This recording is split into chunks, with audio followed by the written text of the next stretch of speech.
kasuwa a mazabar Kwabenya.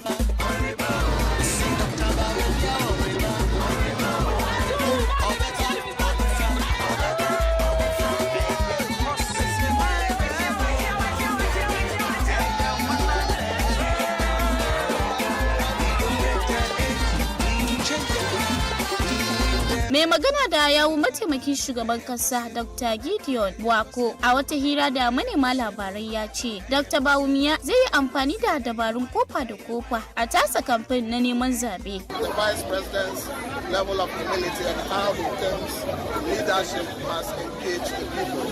He feels that the communication or interaction between him and the electorate should not be the rally type of engagement, but rather going to the people in their hamlets, in their kiosks, in their... As far as the Juso by-election is concerned, that over 100,000 electors are expected to cast their ballot today, and the EC expects nothing less than 50% in today's election being the turnout for today's election. So coincidentally, today is also a market day in Juso. So the EC hopes that many of the market women who are in the market will turn up later in the day to cast their ballot. So Aisha, that has been the situation from the Juso constituency. Humanitarian with that for us. Let's. Before His Excellency got into office, we faced a situation where we literally had 3 days of 1 day or half day of electricity. Is that what you call Dumson? That is the only Ghanaian. That's the only Ghanaian word I know. But we moved from Dumson, but rather. We moved from Dumson. We are at the situation called DCC. If you look at where we came from for the past 8 years now, Ghana Duka.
God have mercy upon us.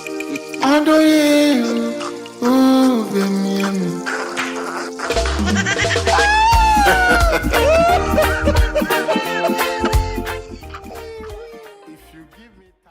For some strange reasons, anytime I hear this tune, it's funny. Then, although you be Miami. Maskalo lokaci ya kai mu kawo muku shirinmu na ma'auni da yau kamar yadda muka saba yi za mu kawo muku batutuwa ne da suka kunshi siyasa nan kasar Ghana. Mun san Ghana ta yi zafi. Ghana ta yi zafi kace na ce na siyasa ya tashi. Idan jam'iyyar NPP ta faɗi nata shi kuma jam'iyyar NDC ta faɗi nata. Yanzu ma mun samu daya da ya zo ya karu kansu wai sunan shi Chada. Chada wai dai toni teku daga Accra har zuwa Kumashi. Do you think that one is going to be possible? Akan wannan shirin mu kamar yadda na faɗa muna tattaunawa ne akan batutuwa da suka kunshi siyasa. Za ka biyo mu kan shafukanmu na sada zumunta. Muna kan Facebook, muna kan, did I say Facebook? bahaushe ya ce Facebook. Muna kan Facebook, muna kan Twitter wanda yanzu ake kira X, haka din da aka same mu kan Instagram. Kamar yadda na faɗa, sunan shirin ma'auni. Akan wannan shiri na tattauna ne kan siyasa, batun siyasa zalla muke yi. San baka son siyasa sai ka yi hankuri. Za ka yi ka turo mana sakonka ko ka tufa albarkacin bakinka akan wannan shiri akan 0553683010 idan lokaci ya ba mu dama. Haka in za ka kai hakan akan Facebook idan ka nemi Baina TV, sai ka bi mu, sai ka sharing, sai ka liking. Haka in za ka yi kuma kan YouTube, za ka yi ka nemi Baina TV, ka follow mu, ka yi sharing kowane program da muke kawo muku akan wannan dandali mai albarka. Kamar yadda nake faɗiwa kullum babu wani dandali a nan kasar Ghana na television da ke wallafa irin shiri haka akan allon television. Can anjima wakilin jam'iyyar siyasa na NPP mai suna Alhaji Faruk zai kasance mu da wanda kuka san shi da suna Saddam, the youth ambassador, the youth commander of Okaikui Central. Haka din za mu samu shi secretary na NDC mai suna Abdul Razak. Today there is a story about Abdul Razak actually, in the ya je ya yi wasu allegations dangane da limited registration da ake yi, inda yake tuhuman jam'iyya mai mulki NPP cewa kamar sun tafi can yankin Eastern region, wato yankin gabas, sun je sun kwaso wasu mutane a garin Achim Wenci, wai su zo su rubuta sunansu a cikin rajistan Madina, inda ya ce bai yadda, ba zai yadda da hakan ba, ko da ma a yayyanka kan juna za a yi shi ne. Inda ya tura nasa gargadi zuwa ga jam'iyyar NPP cewa zamansu da suke yi a Madina suna yin zaman lafiya ne. Ya yi wanga magana ne lokacin da ita mai taimaka ma mai rikon tuta na jam'iyyar NDC John Dramani Mahama ta kawo ziyara, inda ta zagaya yankuna kuma mazaba daban-daban a nan yankin Greater Accra. Ta tafi ne ita ma ta je ta ba idonta yanda shi limited registration din da aka soma ake fuskantar kalubali, yanda ake gabatar da shi, domin jam'iyyar NDC tana nan sai kan kafanta dindindin cewa kam zabe da za a yi 2024 ita tana son mutanen Ghana ne su yi mata su ba ta dama na dawowa mulki bayan da aka ingije su gefe 2016. Batu ɗaya da yau ya mamaye dukkanin dandamali shine babban magana da shugaban kasa Nana Addo Dankwa Akufo-Addo ya je ya yi somewhere in the Eastern region, inda ya duba ido John Mahama. Wetin ya hwɛ John Mahama enim aka kyerɛ ne sɛ masa wo ade bie no a memebɛyɛyɛ asmampeni a wo John Mahama ɛyɛ ofe boy ba wana abu da ni shugaban kasa Nana Addo Dankwa Akufo-Addo na yi kai John Mahama yayi maka kyau, sabida haka ba za na yadda har abadan abada ba a ce kujera na mulki da nike zamne kan in tashi kai in baka John Mahama wai kai ka zo ka zamna, domin idan ka zo ka zamna zaka destroy dukkanin legacy da ni Akufo-Addo na yi na ajiye. Free SHS baka yadda da shi ba, one district one factory baka yadda da shi ba, one village one dam baka yadda da shi ba, nursing training allowance da nike biya baka yadda da shi ba. Wai shi sa ba zai ba da dama John Dramani Mahama kuma ya ce ma mutanen Ghana a gefa ma Dr. Mahmudu Bawumia kuriyan nan, muntu abano ma Dr. Mahmudu Bawumia, muntu abano ma Dr. Mahmudu Bawumia, nono no ba obe buana ne ma pa me ma start no obe wie nje Akufo-Addo kenan. Sarakai kuma sun shigo cikin siyasa. Sarakan Ghana da dokar kasa constitution ya ce su bari yin siyasa sun shigo cikin siyasa. Wani irin sarakai suka shigo cikin siyasa? Sarakan Ahafo region, sarakan Ahafo region wai su sun amince wai dukkanin dabara da Bawumia yake son yayi ya kawo mu kasar Ghana ta samu ci gaba wai sun amince da shi a turance wai Ahafo Regional House of Chiefs Lords Bawumia's policies suka ce Bawumia mutum ne mai kaskatar da kanshi mutum ne mai respect a cikin maganan shi wai obreni huase wai sabida haka suna ganin cewa kaman shine idan an ba shi dama na mulkin kasar Ghana zai kawo ma kasar ci gaba. Yau a kara da aka kai Supreme Court shi dan jarida mai suna Richard De La Sky inda yake neman babban kotun kasa ta ingije shi sabuwar doka da majalisa da majalisa ta amince kai ta ingije a ajiye gefe kuma ma ka a ba majalisa dama ma ta doki wannan doka ta je ta ba shugaban kasa wai don ya rattaba annu a amince ya zama doka na kasa. Inji Supreme Court wai a'a ta yi wasi da nashi kara da ya kawo amma bata tashi kan maganan ba, shi dai ya je wasu gyare-gyare akan nashi kara da ya kawo ma Supreme Court. Wannan wani abu ne da lawyer da ke wato lawyer da case din ke rike da shi ya gabatar a Supreme Court kuma ta amince da shi ta bada wannan dama, amma shi case din dai wai indefinite ne, ba mu san randa za a dawo court a zo a soma cin wannan magana ba. Mu dai mu da ba mu son firan yan luwadi ga shiga cikin unguwanni ma akwai sunan da muke kiran shi titi min bodino ba mu ne titi ba mu son mu gani ke sa wasu mu ma mun tun decide yanda za mu gefa kuri'a mu. Inda shugaban kasa dai zamna yana kallon wannan doka ya ce kaman wai akwai wani doka wai dokan kasa wai menene wasu sun je da magana, mu muna kallon magana don muna da imani cewa kamar mutanen Ghana da dama ba mu amince da shi wannan aiki na yan luwadi ba, kuma muna ɓoyon bayan duk wanda zai tashi ya kai hari kansu, kuma ya kai hari kansu ba wai a je a kama su a musu duka ba, a kai hari kansu ta kan doka, a yi doka da zai hana su aikinsu da suke yi domin a ƙare mutanen yau da na gobe.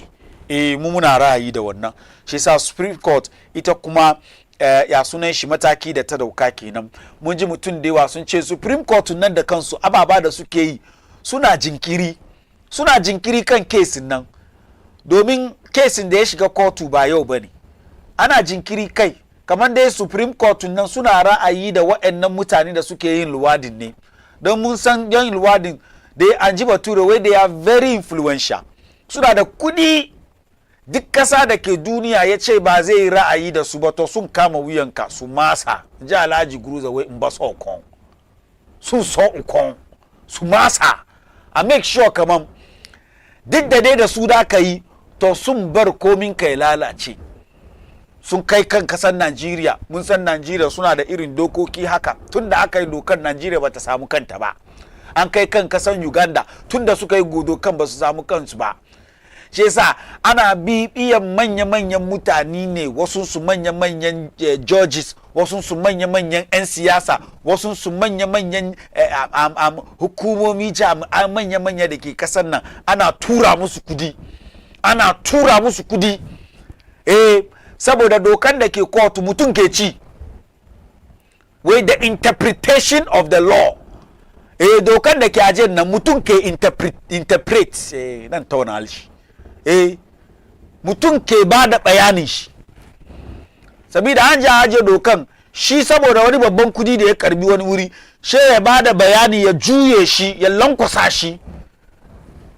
sai za mu kira da muke yi manyan kasan nan ne a mayar hankali kai, mu mutanen Ghana ba mu so, kai da kake kallo na san baka so, to baka so ma turo min naka sako 0553 683 010 0553 683 010.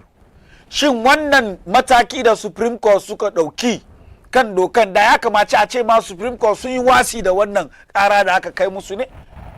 Ko kuwa a samu hankuri Supreme Court su yi aikinsu ya so a ba da bayani na doka a ganin cewa kaman gidan majalisa a doki dokan aje a doki kudirin aje a ba shugaban kasa ya rattaba hannu kai zama mana doka da zamu yi amfani da shi ne?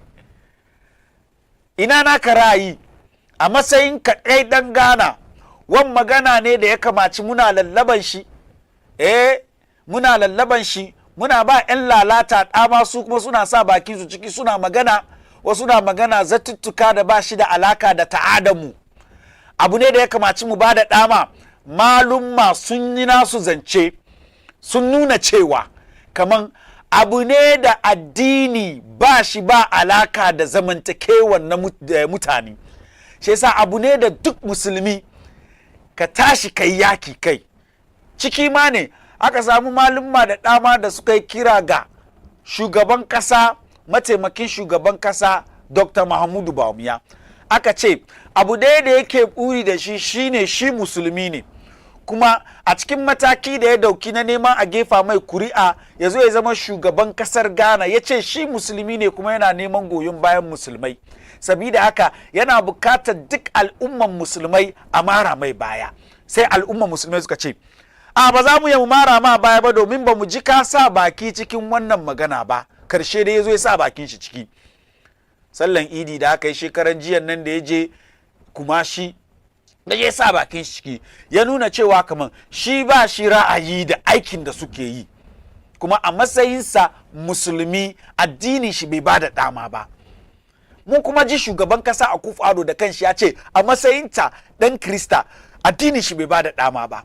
To me yasa har wa yau ana nan ana lallaba a doki doka ana bibbi da jiki, an zamna kaga shekara 10 ya wuce maganan nan yana kotu, shi zai zama abu da hidima da wasu 'yan majalisa suka ɗauki suka sponsor abin, private member bill ɗin suka sponsor, ba da wani kokarin gwamnati ba da wani kuɗi algihunni da kai ba, shi zai zama wani hidima da bai da bukata, ba samu bukatan shi, ba samu amfanin shi ba.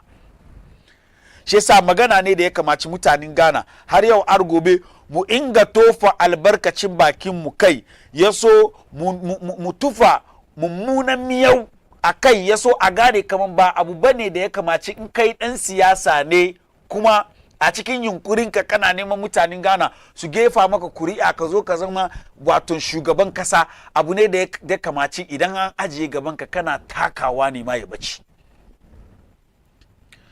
Zatuttukan kenan da muke da shi a yau, mun san fara limited voters registration inda turnout ya yi very low.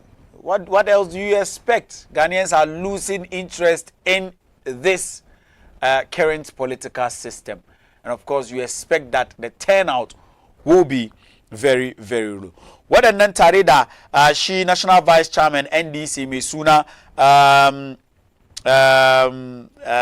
this man Faringa Labi yayi cewa kaman karyan NDC su ji tsoron MPP. Ku kasance da ni akan wannan shirinmu na ma'auni, idan na dawo zan shiga cikin maganganun nan into details. Bayan haka wakilan jam'iyyar siyasa zo su kasance da ni akan wannan dandali inda za mu so mu tattaunawa akan batutuwan. Sunana Malam Fari, sunan dandalin Baina TV, shirin ma'auni. Ku kasance da ni. Thank you. As my second in command, she will break the glass ceiling that has held our women down.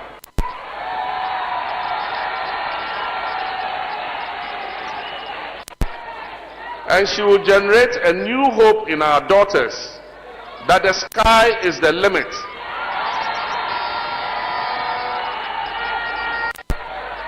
And that they can also aspire to occupy the highest offices of the land. To build the Ghana we want together, then Jane Assalamu alaikum wa rahmatullahi wa barakatuh. Ejidiyefo metumu nyina salama. Let the Bible and Quran Speak organization eni Beina TV ena yede adesua eka nipa akoma adesua nso a eboro adwene ntiase so. Na saa adesua yi Bible eni Quran kyerɛkyerɛ yi ebrɛwo ewo Beina TV. Nyadade na me nso menya mmerɛ na yensia konwa na yendosukɔ ewo Bible eni Quran mu. Na enkyerɛkyerɛ no yato din sɛ ɔsom enkyerɛkyerɛ ewo Beina TV. Na ɛbɛyɛ mfasoɔ sɛ ne ɛbɛyɛ dankwa ma temuada onkɔka breguofoɔ. Nti edu saa mmerɛ na siakonwa na mesiakonwa na me no yɛfa saa adesua yi ɛfa mboa yɛ ɔsom enkyerɛkyerɛ yɛfrɛ me Sheikh Ilyas Abdurrahman. Ɔsom enkyerɛkyerɛ, this and every Saturday at 8 p.m. only on Beina TV. All others that they will be the kingmakers and they will be making their appointments. If we are not careful, this will dampen the enthusiasm and the spirit of our followers.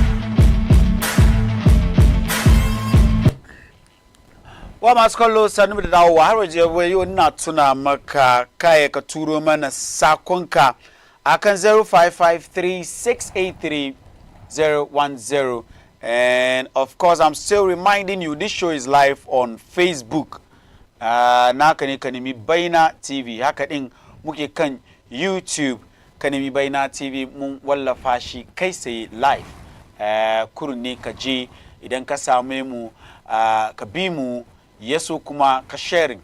The sharing is very important to us. Tell a friend to tell a friend. Ma'auni is on your television. Mushiga cikin stories mu dai. Story na farko da damu duba shine magana da Nana Addo Dankwa Akufo-Addo yayi cewa kaman ba zai iya mika wa wanda bai taba jin dadin komi da shi shugaban kasa Nana Addo Dankwa Akufo-Addo yayi ba. Nji Akufo-Addo wai shi ba zai taba iya mika kujeran mulki ya ba wanda bai taba jin dadin shi Nana Addo Dankwa Akufo-Addo komai da ya taba yi yayi a matsayin shi na shugaban kasa ba. Wai domin idan yayi haka wannan mutum in ya bashi kujeran in ya zo dai zo ya bata komi ne kuma ya ce ma mutane na fa John Muhammad da ke yawo yana wai dadin ba ke John Muhammad ba shi na defeat shi 2016 nan ba shi na defeat shi 2016 shi yasa yanzu muna neman mutum sabo with fresh ideas shi yasa ku zabi wanda shi Akufo-Addo yayi aiki da shi mai suna Dr. Mahamudu Bawumia shekaru 8 shi da shi suka yi aiki ya yadda da shi wai yana da kwarin gwiwa cewa kaman Dr. Bawumia zai ci gaba da gudanar da ayyukan alkhairi da shi gwamnatinsa ta fara amma ba John Mahama ba. John Mahama yazo wai free SHS shi yana da 2 billion bai sa cikin free SHS wai bai sa wa cikin free SHS wai John Mahama ba shi cancel nursing training allowance number. Let's listen to Akufo-Addo.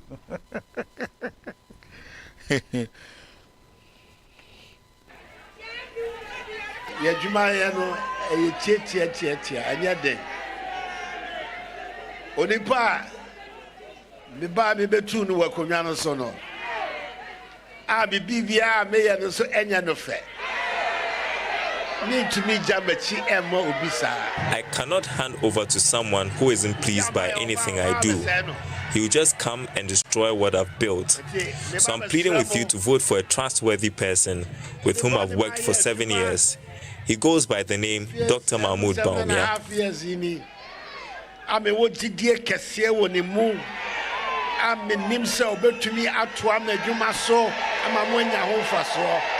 The friend of Mahamadou Bawumia. Yeah,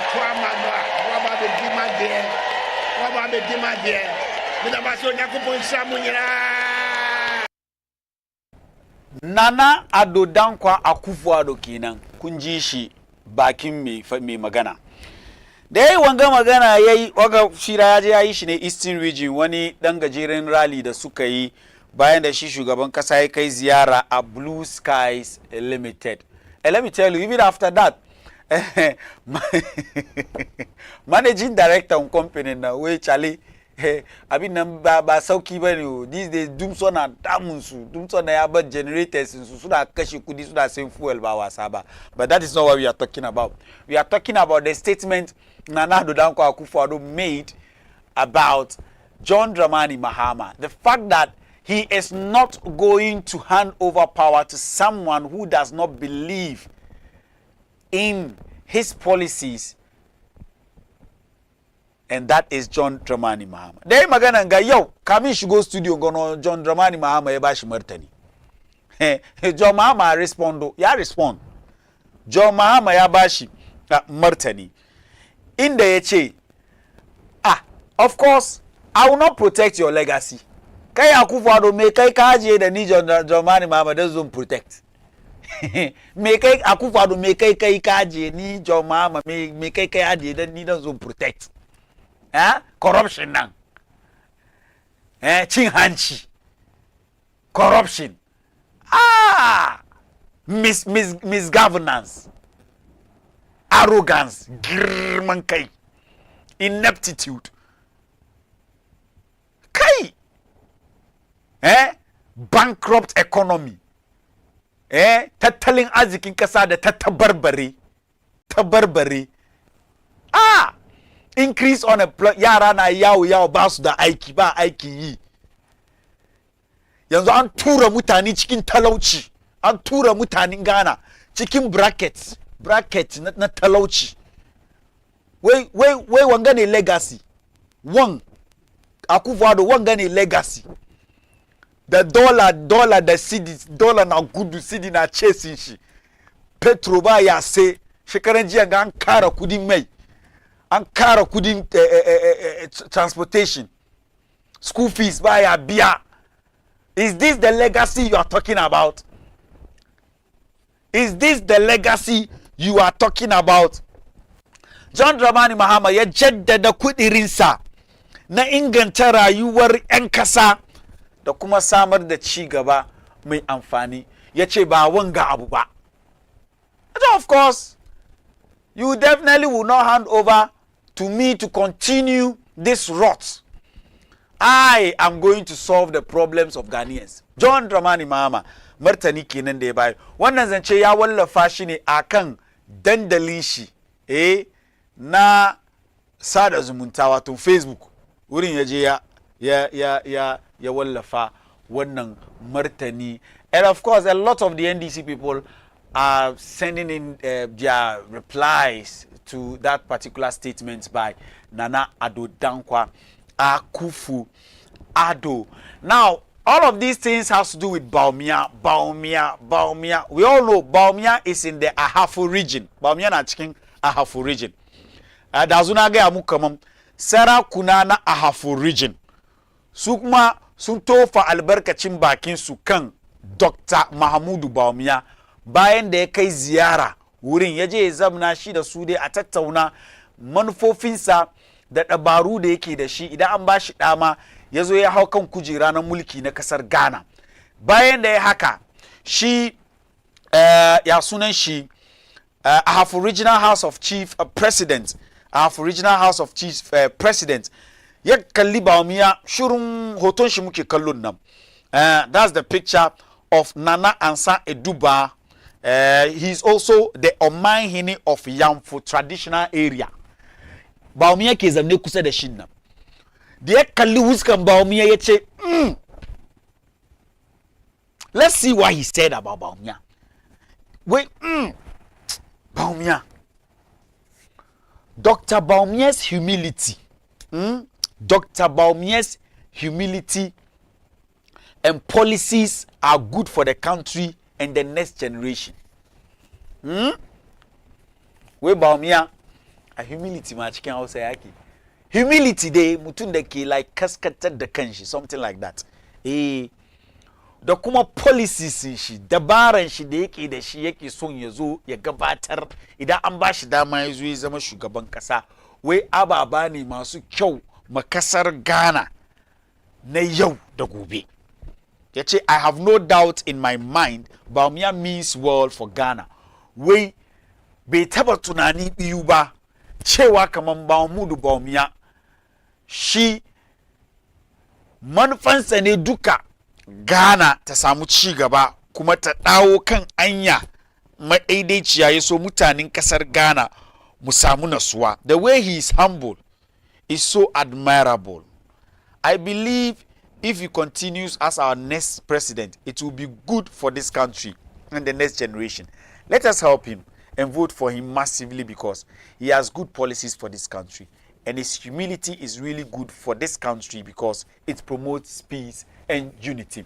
This is from Nana Ansa Eduba, who is also the Omanhene of Yamfo traditional area.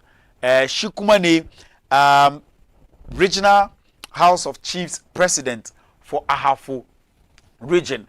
Magana kenan da yayi akan flag bearer na New Patriotic Party, Dr. Mahamudu Bawumia. Now, a lot of backlash are coming in.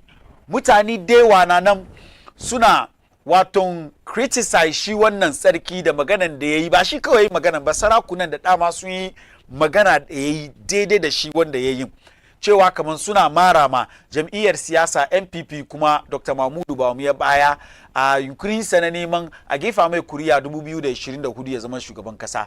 Shin ake cewa kaman ba muna da dokokin kasa da ya hana sarakai irin manya-manyan sarakai haka yin siyasa ba, to ina sarki kuma ina siyasa?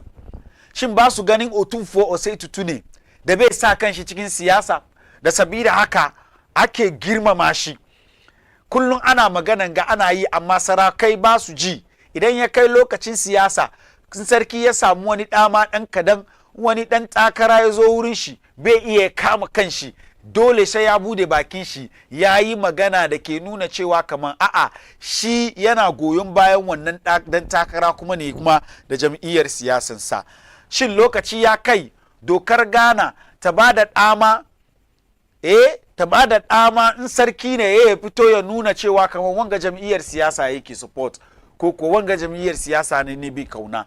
Ku turo mini na ku sako 0553 683 010. Har wayo kuna kallon shirinmu na ma'auni, the hottest political ya sunan shi batutuwa topics muke shiga ciki yau, those that are trending shi muke shiga ciki. Bayan haka wakilan jam'iyyar siyasa su zo su kasance da ni akan wannan dali inda za mu ci gaba da kawo muku shiri. Now on the LGBTQ plus case wanda ke Supreme Court, there is a short report powered by Dakin Labarai of Baina TV.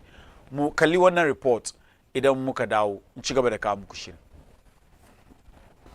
Lauyan wanda ake tuhuma na farko Tadiyo Sarri ya ba wa kotun shawara cewa a bawa mai bukata lokaci domin ya gyara sakin layi na 5 da 7. Sakin layi na 5 na karar na neman umarnin da ke hana kakakin majalisa da magatakarda ga majalisar gabatar da dokar da'ar dan adam da jima'i ta shekara ta 2024 ga shugaban kaka don amincewarsa. Sakin layi na 7 na karar na kuma neman hukunce-hukunce hana duk wani yunkuri na aiwatar da tanade-tanaden kundin hakkin jima'i da kididdiga na iyali na kudirinta na shekara ta 2024 musamman waɗanda ke lalata jima'i da kokarin bari da shawarwari masu alaka. A hukuncin da ta yanke, alkalai ta amince da shawarar lauyoyi wanda ake tuhuma farko, sannan ta dake ci gaba da gyara zuwa ranar 17 ga watan Mayu. Da yake marda martani kan hukuncin, lauyan Richard Delasky Bakwesi Abedu ya yi maraba da matakin da kotun koli ta yanke na ba su damar gabatar da wani sabon kudiri a karar da suka shigar a gaban kotun koli. Ya bayyana jin dadin sa da mamakin kotun kolin, inda ya ce hakan ya ba su damar gabatar da wani sabon kudiri tare da bari da goyon baya da kuma bayanin karar. A wani labarin kuma, babban mai shigar da kara kuma ministan shari'a Godfred Yabuwa Hadame ya yi wasi da ikirarin da kotun kolin kasar ta yi na jinkirin sauraron karar da ya ce waɗannan ikirari sun biyo bayan bayanan da ba su dace ba. Ya kara da cewa kotun koli tana sauraron kararraki ne bisa jadawalinta, ya kuma nuna jin dadin sa ga alkalan da ya bar kafafun yada labarai su riga yada karar.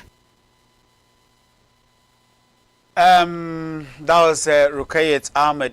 Kaisa akan wannan zance. Ni dai my position is very clear on this matter. Kaman Ghana bai kamaci mu bada dama a doki irin wannan abu da ake yi magana ya je court ana dukkan wani technicalities in the law sha doki a frustrate case ne sauran court ya saura ana ja har yazo ya zama kaman an ba mutanen banza dama suna yin abin da suka ga dama. Shi sa abu ne da ya kamaci lokaci ya kai idan kai dan gane ne kowane opportunity ka samu na tofa albarkacin bakinka kan wannan yanayi na LGBTQ+ da aka je aka kirkiro da shugaban kasa yake nan yana jinkiri baya son ya rattaba annu kai sai kai kuma ka tofa albarkacin bakinka. To irin wannan dandali shine wannan 0553 683 010 0553 683 010. Now, let's move on to the limited registration. NACU, Honorable Abdul Razak, Medina Constituency Secretary. Ya yi babban magana. Very soon ya join mu on set inda za mu so mu tattaunawa akan batutuwan. Amma kamin ya shigo ina son gaya muku maganan da ya yi. Bidiyon shi muke kallo. A matsayin NDC ko kuwa a madadin NDC, Honorable Abdul Razak ya tura ma MPP gargadi da ta daina shigo da mutane daga Achim Wenci zuwa Madina don rubuta sunansu. Wai MPP da kuke Madina mu da ku muna zaman lafiya muke yi. Amma kun ga election da za yi 2024 na. MPP ba su sa hankali ba. Don yanzu haka mun fara jin wani maganganu an fara registration. Su zo suna kwaso mutane a Chinwenci. Wai su zo su register Madina. Wai MPP ba su sa hankali ba abinda da yi Madina nan. Bai musu kyau. Mu ji maganan da Abdul Razak yayi. Medina, both NDC and NPP, we have coexisted peacefully. We have never had any altercation whenever it comes to this kind of exercises. But until just some few days back, we got an intel that the MPP's candidates is bashing some individuals precisely from Achim Wenci. And all that we would like to send, the message that we would like to send across is, we plead with them. They should remain in their towns and get registered. However, if they decide to go against the laws and come to Medina, we are equally ready for them. Some of them might end up not going back with their heads. That one we have prepared. And yesterday, for instance, you can see our security team were here in their numbers, and we are equally prepared for them.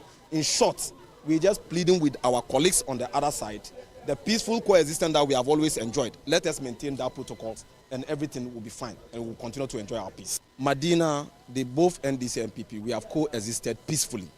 We have never had any altercation whenever it comes to this.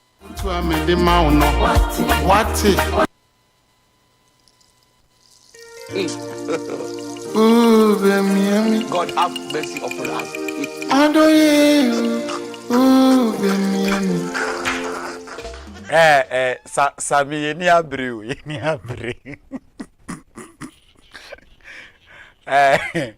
Yes,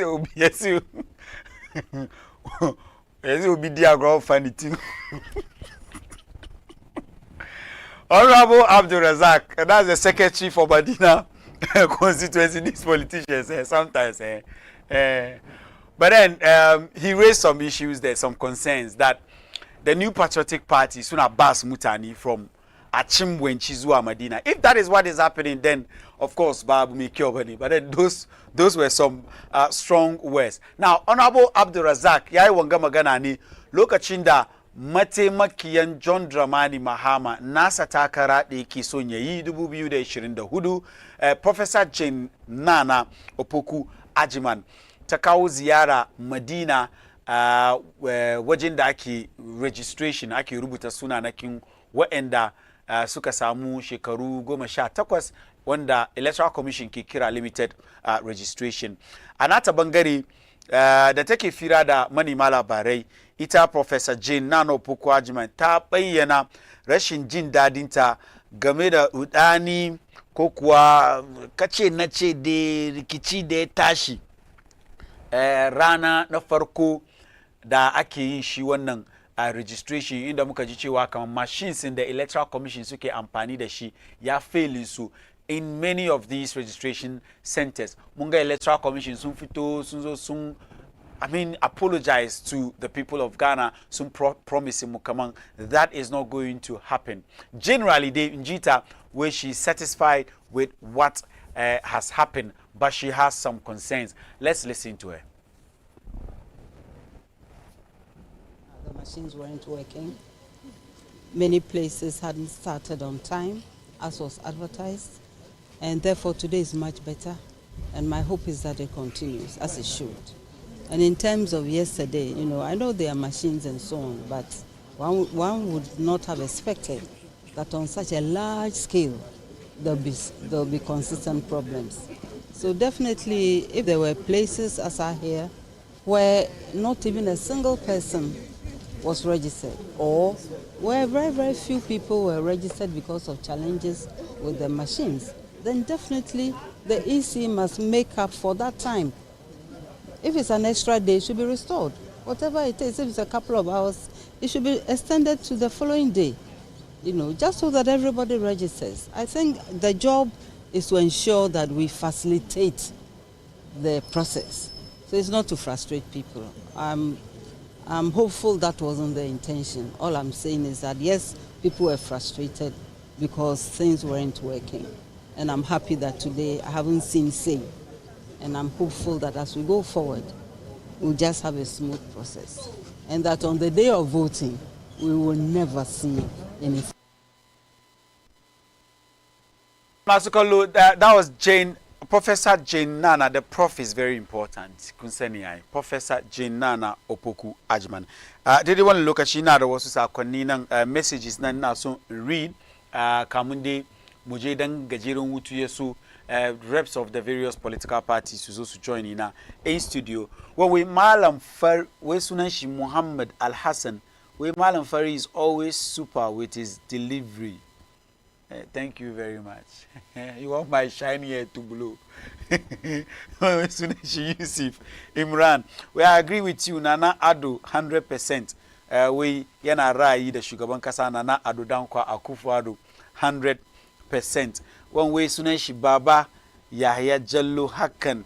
Baba Yahya Jallo Hakan is one of our regular texters here on all of our programs. Thank you very much for following Baina TV. Where Dr. Mahmoud Bawumia is the future generation's president, inshallah. Yakumachi, thanks. But how can two heads be the same?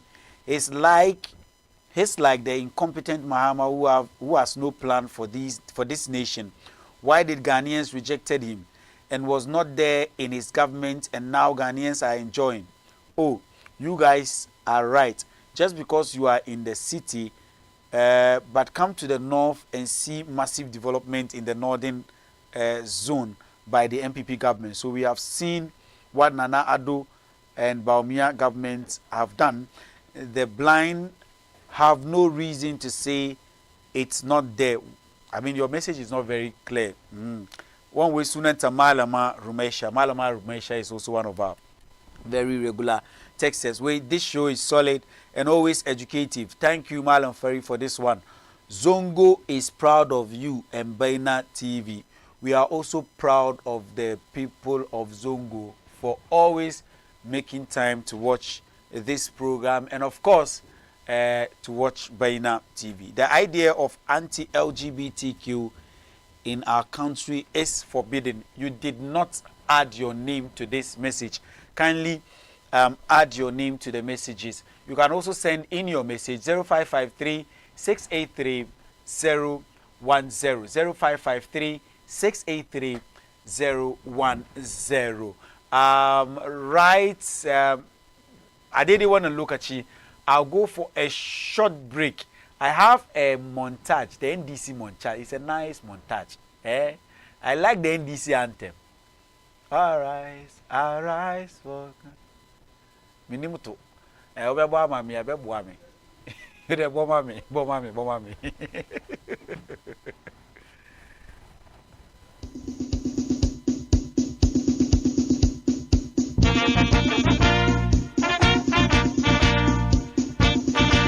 Eja Suzuza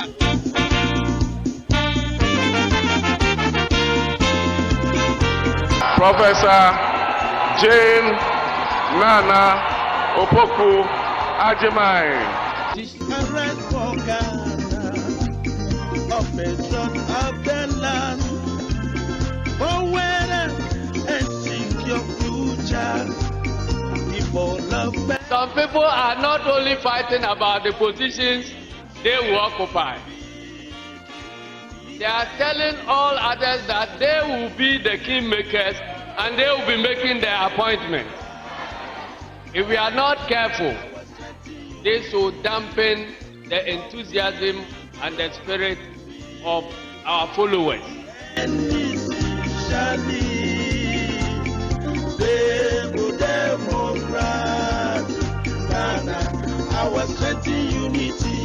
I don't know about you, but the image I get looking at that hole is a trench in utter shock that anyone could believe it was intended as a Thanksgiving gift to the Almighty, invisible, God only wise. Such a report will not find COVID money shared for partisan political campaign purposes. I will not, in the advancement of self-serving ambition, declare to the whole world that I was only the driver's mate.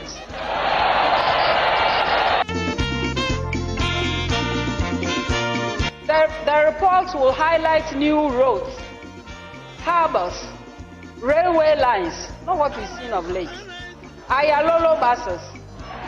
You will find the lack of intimidation of opposing voices.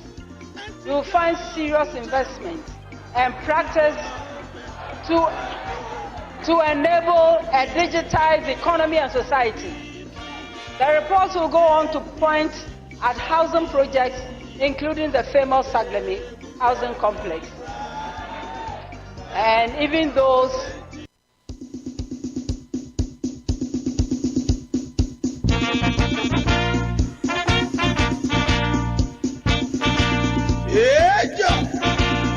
Yes, Ejo Zuzuza.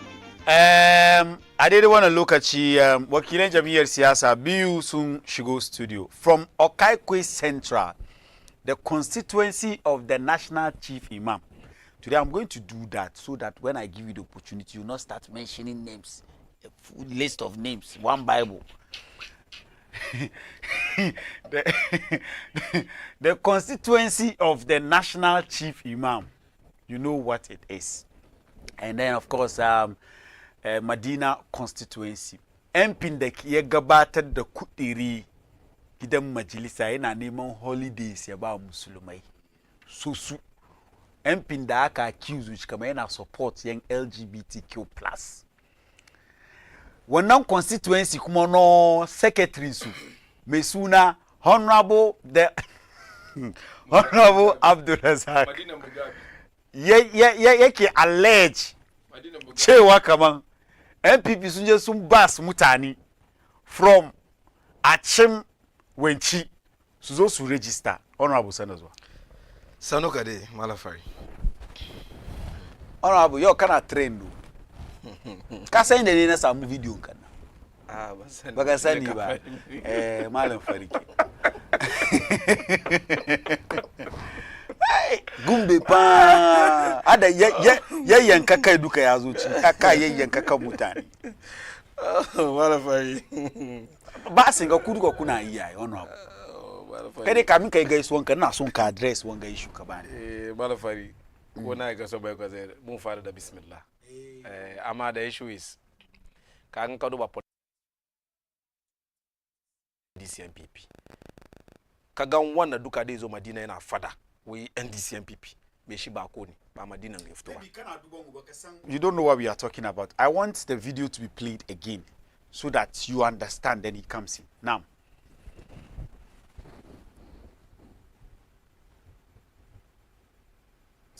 got an intel that Madina, they both NDC and PP, we have coexisted peacefully. We have never had any altercation whenever it comes to this kind of exercises.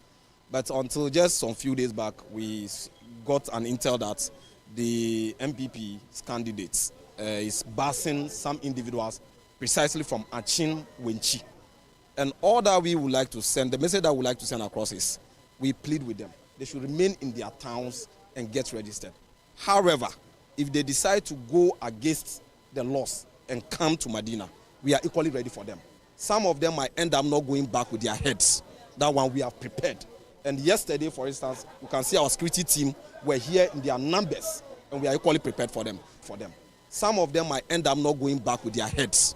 That one we have prepared, and we are equally ready for them. Some of them might end up not going back with their heads. That one we have prepared. And yesterday, for instance, you can see our security team were here in their numbers, and we are equally prepared for them. In short,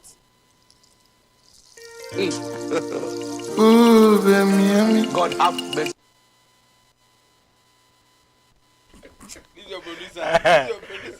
Sammy, be careful. Honorable. Malafari. These are serious words. Malafari. Kamana na fari.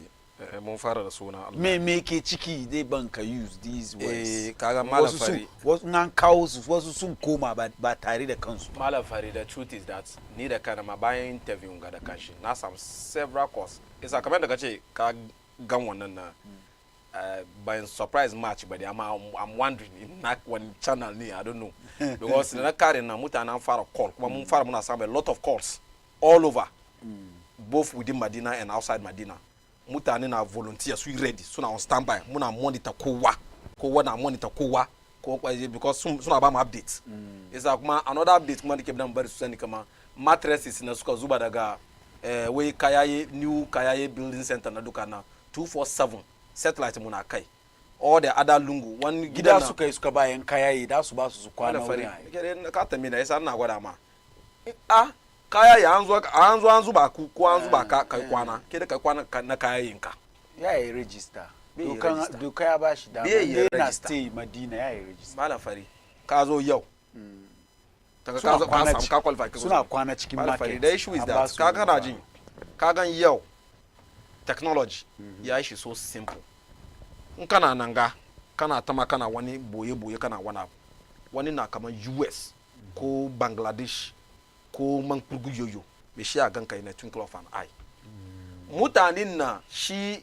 na giwa candidate in giwa eje Achim Wenchi Robert Lamte ni ba san sunan shi ba ni na san shi sunan shi Robert Lamte okay aka Okunkom okay ni ba san sunan shi ba eje Achim Wenchi eje fara na basun su da other galamsey surrounding areas na duka na sani kaman muna da constituency executives kuma like myself constituency secretary na wujin constituency organizer na wujin constituency chairman na wujin muna share intels mu ne ka san magana fito ba Madina ga magana fito bo nan ni na samu call aka ce kama Achim Wenchi ga candidate yangiwa ya zo ya ba su mutane wai su ina zuwa da su Madina su zo su register banda Chinwechi akwai wani other 2 towns da su kuma suka kira wai ya zo ya ba su mutane su zo sponsor ce okay really shi muka ce to kaga Madina mun san junan mu it's just like a one family don muka divide kam wannan ganin this wannan ganin PP isa mu ba mu fada nan ga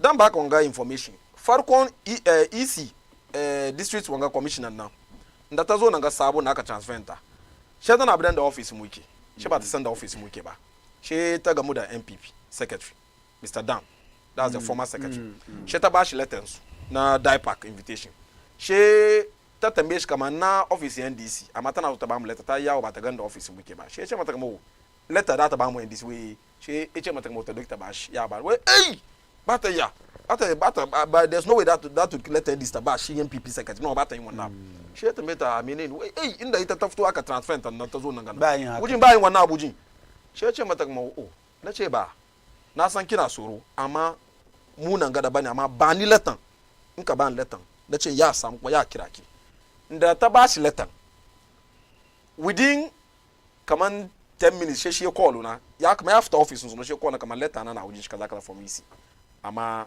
number ta ke ga she send me she na call ta at once she na ce mata kuma na samu information kamar ta ba da letter sa na gode kwarai amma ya kan letter amma yi na zo na gwada mata da office muke she ta ce ya bar nan ga just under 10 minutes na ce ya call na kamar ina zuwa min da letter na wai you don't minutes na ce yes I minutes till later muka zo DIPAC meeting wanga duka na kana so amma the issue is that peaceful coexistence tsakanin ku da MPP but don't you think West in the use they were two so bari no wannan ma na yi musu fi sabilillah kenan because I mean yaki our boys are charged yaki ne ala fari yankan kai duka ya zo malam fari yaki ne kukuru no jayya kaki kanu su be jayya kai yanka kan wani an kama kai malam fari ke ji ka tambaye magana bari magana na kana ji in kana Madina ga baka sabi da ke gona ci mota ba gobe da safi ka tashi ka je ci mota ka je ka duba wujin nan me ke wurin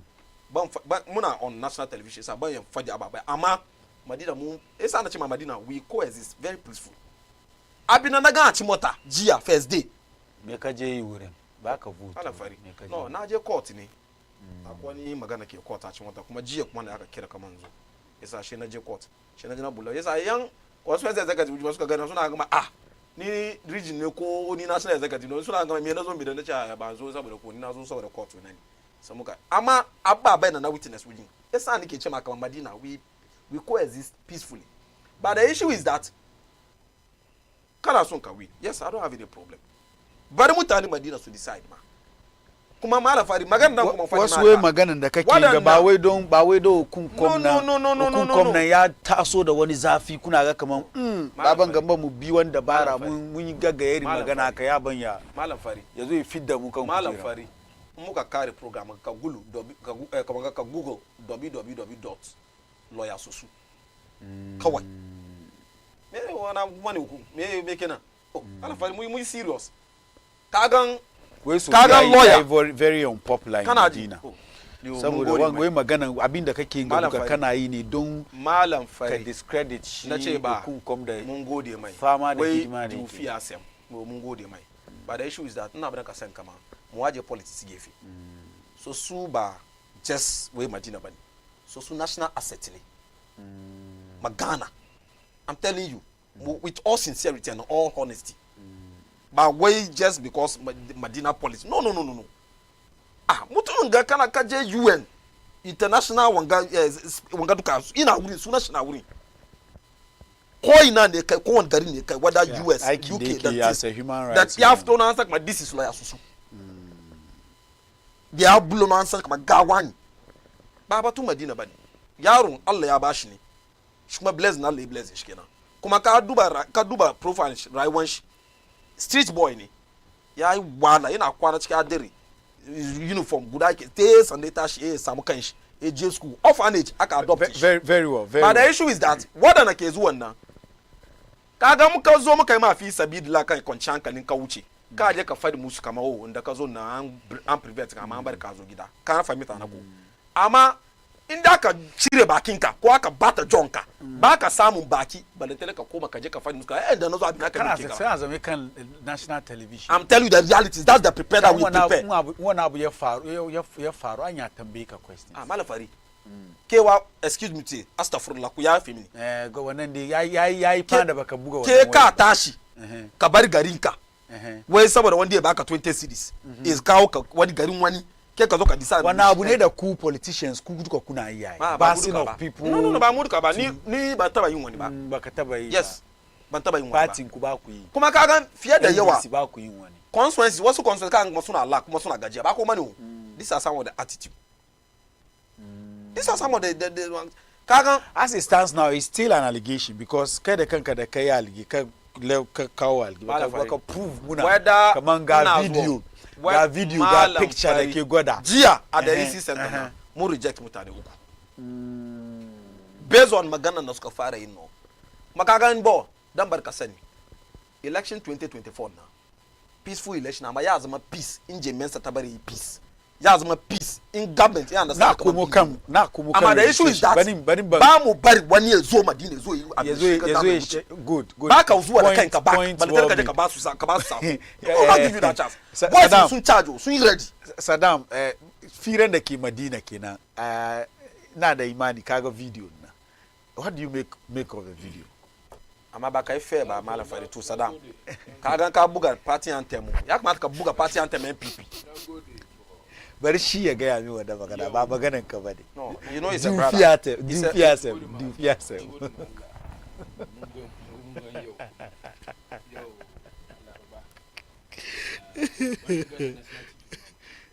Yeah, he was bereaved. Young chiefs, you know.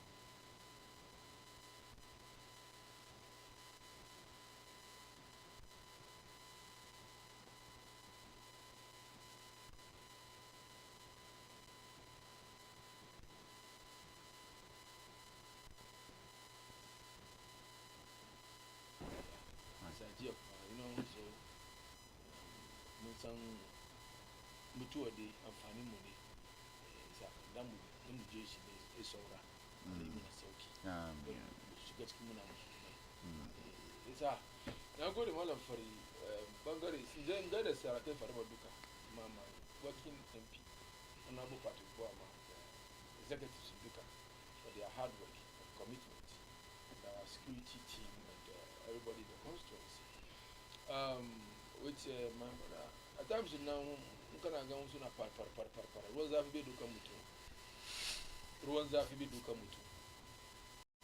yes ruwan zafi bai dukan mutum amma yanzu ba maka in ruwa doke ka ya doke ka dai kashi no in ruwan zafi amma ruwa ya zuba maka ya ji ma ciwo ne sai shi wasa shi amma wangana mun we know we dey tree ba duka kara muna da mun samu information already for the past before the day of the one exercise the whole Ghana, some information on what they want to do, the chaos they want to create. Who wants to do the NDCs.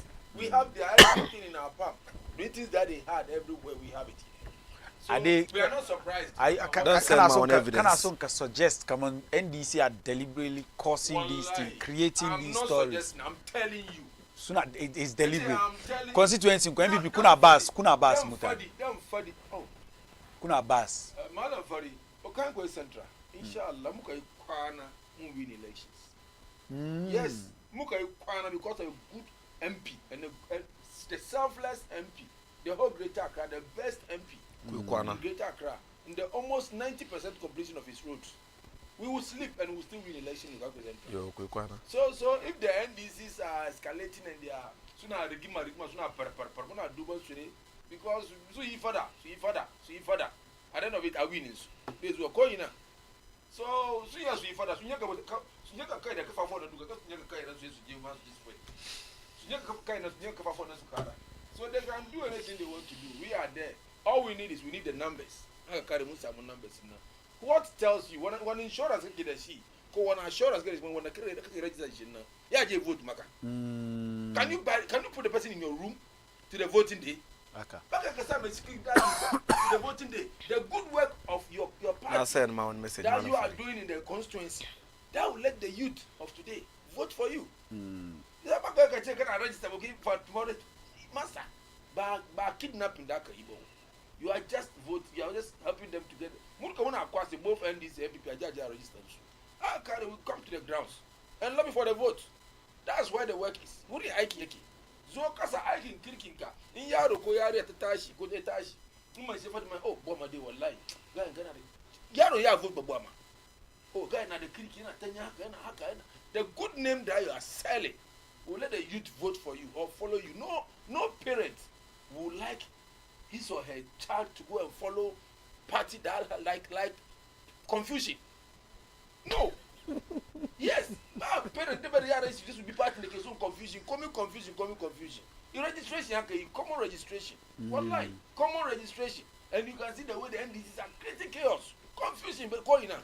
Nja asante kuku kuna jaya kikaka. Kuku bia njana kebia masa. Kuna bus mutani. Kuna bus. Kunje achim wenchi kunje kuna bus mutani. Kuna bus 2020 cities. November or so that we registered now. We mun come two buses in so.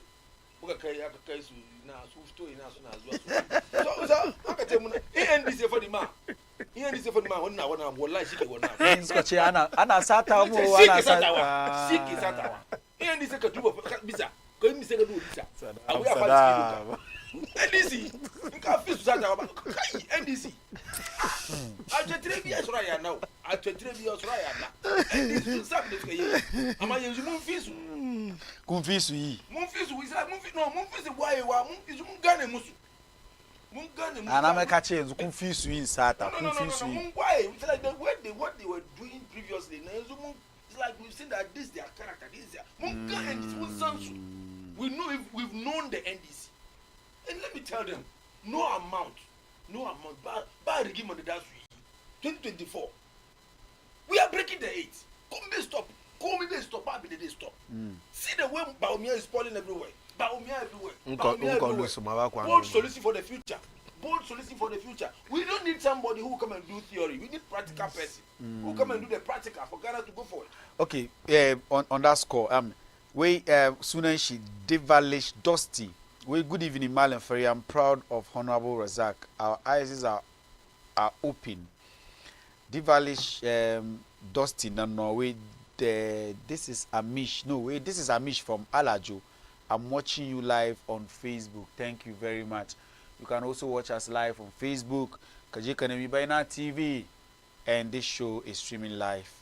With Marlon Ferry, it's me, Haji Tijani Shukura. You are always on point. Thanks. God bless you, Baina TV. One way, Marlon Ferry, every Ghanaian, everywhere, in every corner will be given a reason to vote for Dr. Mahmoud Bawumia. We are covering the spaces and touching every square meter in this country to ensure our credible, practical, and sustainable solutions get to every Ghanaian as we seek to consolidate the gains and pursue the outstanding. I don't know what you mean by that. We so inshallah breaking the 8 is possible.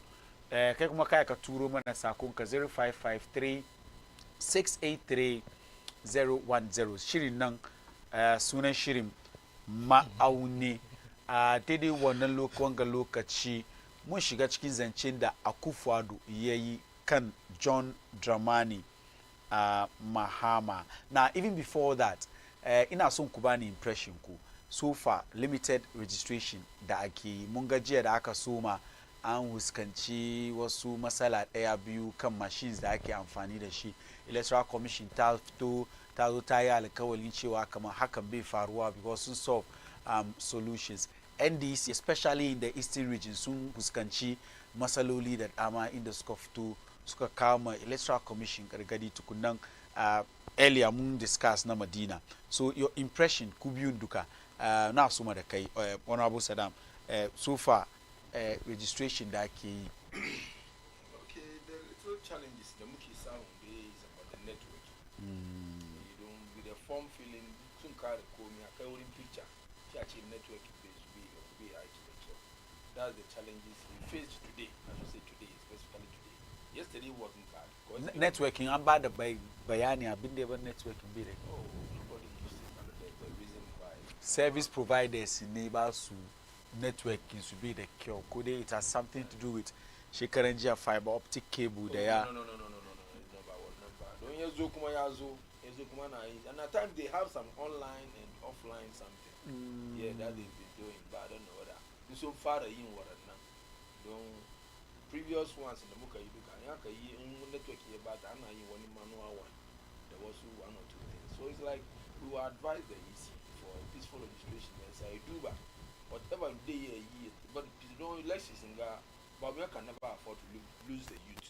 They are going to do about inshallah to break the age. Because the bold solution is bringing, it's not, I don't know. You see, so Muduba Day, come on, can they kid now, but the NDCs should stop what they are doing. It's not good, it's not helping. But like, of course, here are matter as well, police registration center, and a Zagimania. Wallahi, ana zagi manya kana ga yara. Bararan so sana. Ana zagi manya. What police station kenan? And a great problem. Guan ku kenan. Achi watanda yazo na that's the same center we are registering. Wallahi ana zagi manya. NDC wallahi NDC ni Achimota wani bangaren shi na cikin Okaikwe. No, and combined. And combined. Two constituencies. Ana register with it. Na azoka wa. Center da aka ba Okaikwe North. The same center. The Okaikwe Central kenan. The whole thing was Okaikwe North. If you are writing anything about those constituencies, the two constituencies, you write to Okaikwe North. You don't write to Okaikwe Central. Write to Okaikwe North. We have Okaikwe Central, but if you are writing something like in a former something or former letter or something, you write to Okaikwe North. That's where the municipal is used. Then she north and south. She aka fiti south chiki. Aka fiti central chiki. Chicken north, yeah. So abinesuke inandi wallahi beiba. Subari beiba be tanyamu. Honorable impression ka so far. Malam Fari. The EC. Ban san ko irwanga hali that's organized the 7 December 2024 elections. Amma bin nake bidan bar su understand ka ganda na fara magana na earlier one kan wannan magana kama mun samu peace you have to the EC now. He's also making the same point. And the EC, if anything should happen to this country, it's the EC that will be held responsible because it's a referee. Kuma ta understand kama ba tana cin Ghana da wani gari da bamba ne. Ghana guda nan no ke na take cin. Dai da mu abin da ya faru da election 2020 ta organize a very successful election. It's never a successful election. 2020 election has never been successful election. But muga issues na muke. Malam Fari, 2020 election has never been successful election. In the history of Ghana, no EC has on what basis? No, in the history of Ghana, no EC has pronounced results of general election about 3-4 times. It's 7 times. It has never happened. It has never happened. There has never been any credible election in 2020. We all know the machination and everything that happens. At the moment, Kagawe once beaten, twice shy. The issue is that Kunyi limited registration reset in Ghana, that's 2023 when Ghana National Assembly election. Kungan problems, the challenges na kuke da shida machines nko. Ndakuka yi assembly elections. Mufto akozaka magada kama problems when we vote in Namakatuna and when we by vote mba. It took about a week or 2 or even some 1 month akozaka assembly elections na. All these things, the assembly election in the wisdom of the laws of Ghana, assembly election na rigaye general election. The assembly election is more or less like a test case as an EC to see how prepared you are towards the major general election itself. Ndakuka assembly election 2023 nga masololi the diamond they happen. Will raise concerns. One would have thought, come on, as a responsible citizen, as the EC and commissioners they are, they would have taken the matter up. So make sure, come on, soon put things in order. So make sure come on machines soon na ezama come on problem na soon tackle shi. Kuma banda wannan prior to the 2023 assembly elections na district assembly elections, the unit committee elections. So some masololi yakanga the akafa registration. Esa kulukun soroku the same problem no the same mistake no. Make examine. It means you are super incompetent there. Kuma incompetence can lead the destabilization of this country. No. Democracy is very expensive.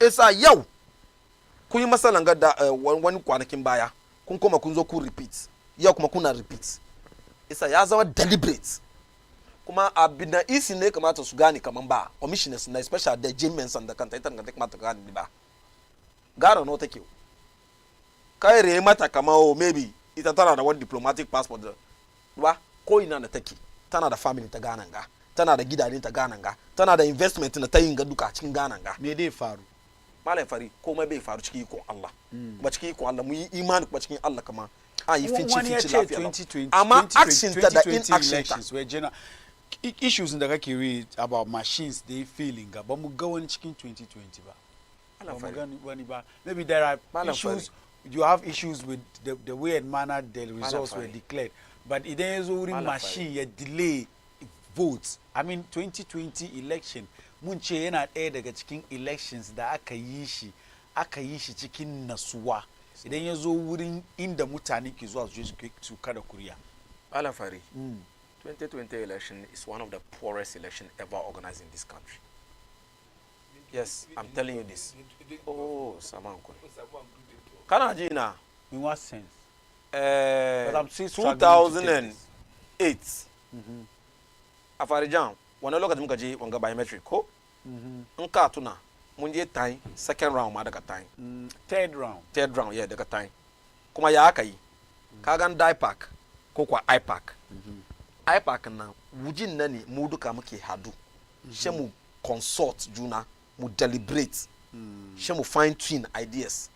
To ansa ina zo malafari. Doka bai lauyi ta yi aiki da maganan da ana da abin ake cewa common sense. Shi yasa ta zama independent. Malam fari. Shi yasa wannan yasa ka bi bayan independent ga common sense ba ka bin bayan common sense ka ce wa independent yasa da ka bar gari nyama. It's common to you, it's not common to her. That means she's a failure.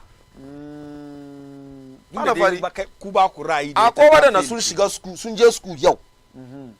Yau sun bar muna gan kaman wani ya fito school ya zo ce ba kuma shi PhD in economics ko menene na halin shi da yanda dai run economical theory shi da maybe practical aspects na ya bar ka gane kuma wanga kuzu ne kuma zuku ne ya dai je ya read theory ne kawai kare amma aikin da kanshi bai sani ba ana da hankalin wanga ilimin book ana da ilimin gida ubanninmu wasu su ba su je school ba mun da wasu mu muka je school hal yau hal gobe ubanninmu sun gwada muna ilimi sun gwada muna hankali sun gwada muna wayo sun gwada muna ladabi ba buku ba book na ina nan ne guide ka isa an dai book na ne guide ka sheke daga ka feel kamar ka guide kanka then you are excuse me to say ba ke na ba san inda kai ka fito ba ban san da daka ba malafari kaga one of the best platform na keep election integrity in election peacefully in this country shine IPAC domin wani ake zuwa a jihar wuce ake zama a tattauna a jojo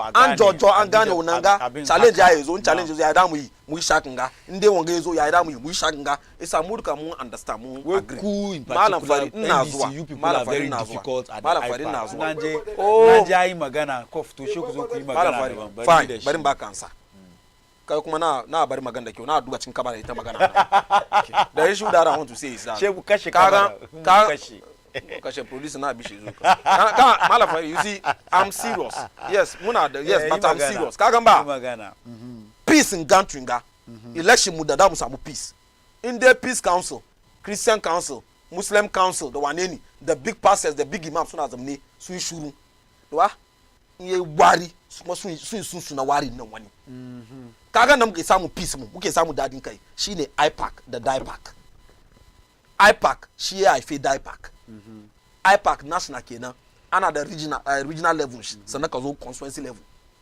kaga at IPAC mu duka muna understand junanmu kamar mu yi kaza kan mu yi kaza wanga muka ya dame mu wanga muka ya dame wannan ake cewa common sense sai fi nyansa electoral commission ta gane kamar ita ba Liberian bane kuma ita ba Ivorian bane ita Ghanaian ne in suna so zaman lafiya da peace to make sure this is the time da ya kamata ta deliberate ta jojo da kowa stakeholders ku kawai ya kamace a ji ba mu kade ba we have all the political parties ba mu ce kamar mu kade ba da ma nan IPAC na mana shi ne all the political parties interparty advisory committee na zuwa kunya ku kawo ra'ayinku nan bai yi daidai da na jama'a ba sai a kidoka malam fari isa ba doki ra'ayin ku ba bai kamaci ku ce don ba doki ra'ayin ku ba shi sa abin kai isa malafar kana zama daga kana tamani kaman ko kana samani kaman NDC mun je IPAC mu je mu kawo ra'ayin mu da kamuka sa ra'ayin ga bai tanyan gari ko ko ra'ayin ga da mu kawo mu da kan mun san kaman mun kawo ra'ayin da dai kawo fitina ko tashin hankali wai da yawanci kuka je an yi magana ko fito waje so ku change magana problem ta ne duka ne ba wai muna IPAC nan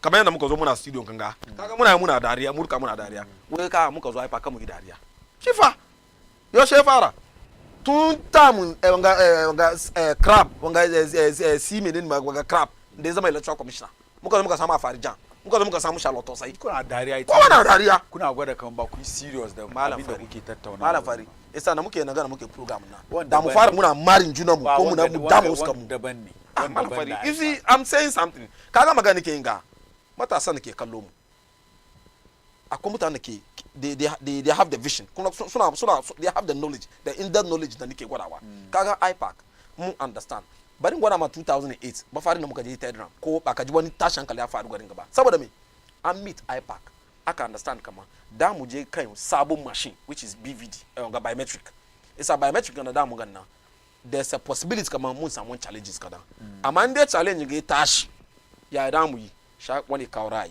mu yi shakin yayi wanga ka sha token wanga muka duba muka wanga ya tanye gari ba saboda kyake IPAC ana IPAC saboda Ghana is it not because at that time when the ku da suke zama kan IPAC nan they were ready to compromise but to take entrenched position kamar yadda NDC yau kuke take entrenched position cover magana ya things say difficult NDC be take entrenched position ba electoral commissioner ta take entrenched position wai mun zo IPAC kamu yi dariya mun zo IPAC ruwa ma da mu sha ma mu jira an tashi mu sha ruwa that is the loss na ta kawo ni Afarijan yezo IPAC Charlotte sai ta zo IPAC tana jin magana ko wani sai ta tambaye jama'a duka mu duka Ghana muke safe ba batun wani interest wani all right wait until Jemensa the commissioners na that's to understand come on suna safe Ghana ne ba Akufo-Addo da MPP suke safe ba ta kamun sa masala kenan until sun clear wannan kalin su well let's make something clear did the constitution choose a place where a citizen will have to register or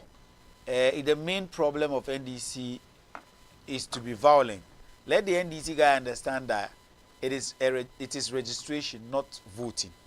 It is a registration, but the constitution also tells you must stay within the constituency up to a certain time. Processing election. Educate me, you must stay there for some time. Muhammad Destiny, I'm afraid the NDC man is overly emotional about things. We are not fighting. It's just an election. Kai kuma kai ka turo mana naka sako 0553683010 indi Nana Addo Dankwa Akufo-Addo we John Dramani Mahama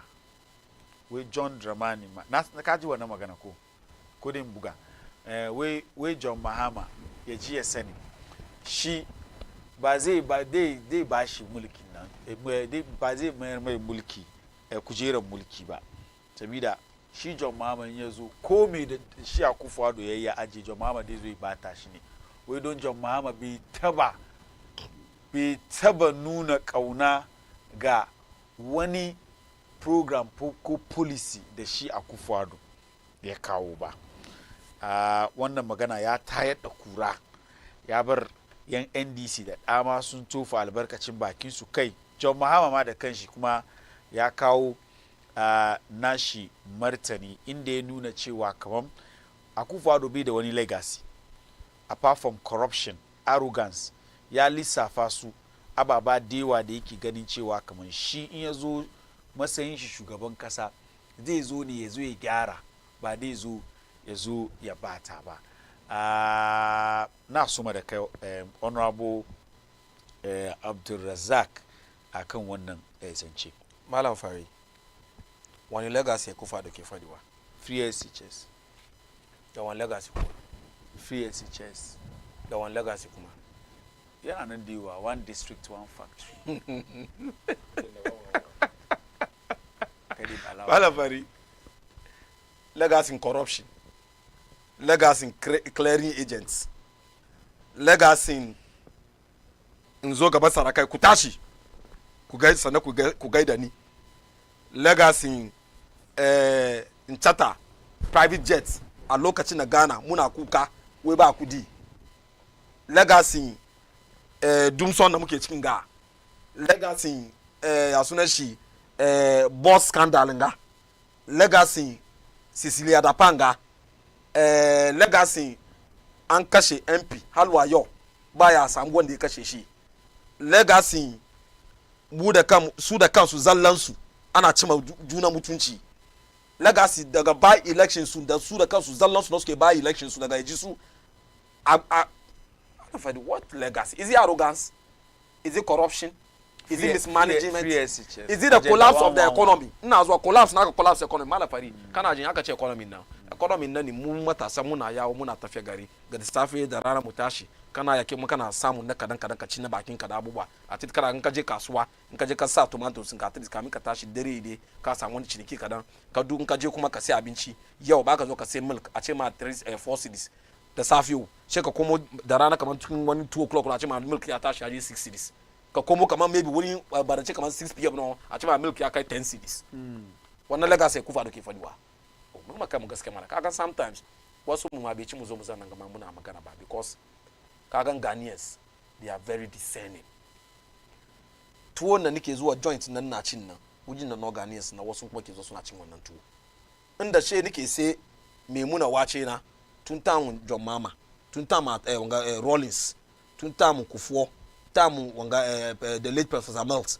tamu wanga Isasel John Dramani Mama hali yau ina zuwa wujin memuna ina cin wace mun san difference nan yasa I'm not using that kind of economy mu ce kamar da mu je wannan high level na umma na ko babani mu nake su kasa na su ba su understand wannan ko na economy aka ce economy na shine zungu mu lungu na yanda muke rayuwa mu that is the reality, that is the real economy.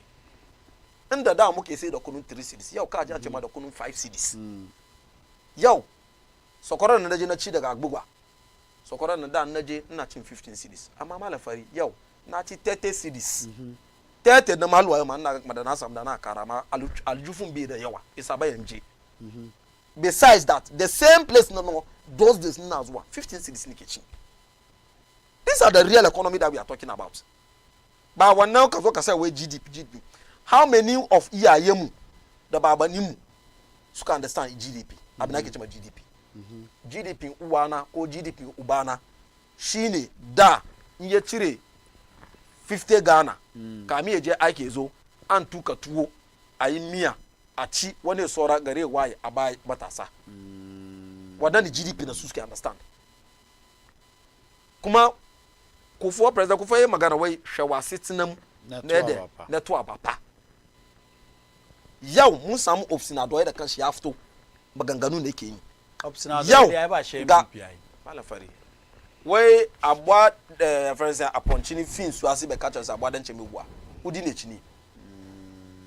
Esa malafari kaga sa komi magana da Loti Jacob. No ba tun wai ko wani magana ba kaga wani magana nan na John Mahama kan NDC malafari ba ko wani magana da aka yi da mama wani magana nan na aka yi ba wai sheke kaje wani ya ja research aka ma ba ke da kake kuma matasan kana cikin gari you are in Ghana ni da ke duka nan ga muke under Professor Moss under John Mahama hal yau 7 years down the line muna cikin muna nan ga mun san how it was then muka san abin da yau wani ya tashi ya yi aiki for about 60 years kudin shi ne park ya je kamar yau na je retirement shi nake zama wannan kudi nawa ne yayin wata kai suna cikin kadakar suna sai magungunan su ba iyaye mu oldies mu na babani mu da iyaye mu suka zo retirement cikin su ke cire wasu na ya sunan shi suna like sai maguna suna duban hospital da abubuwa da tis me shi bai wani fault bo out of shi ba fault shi ba mistake shi ba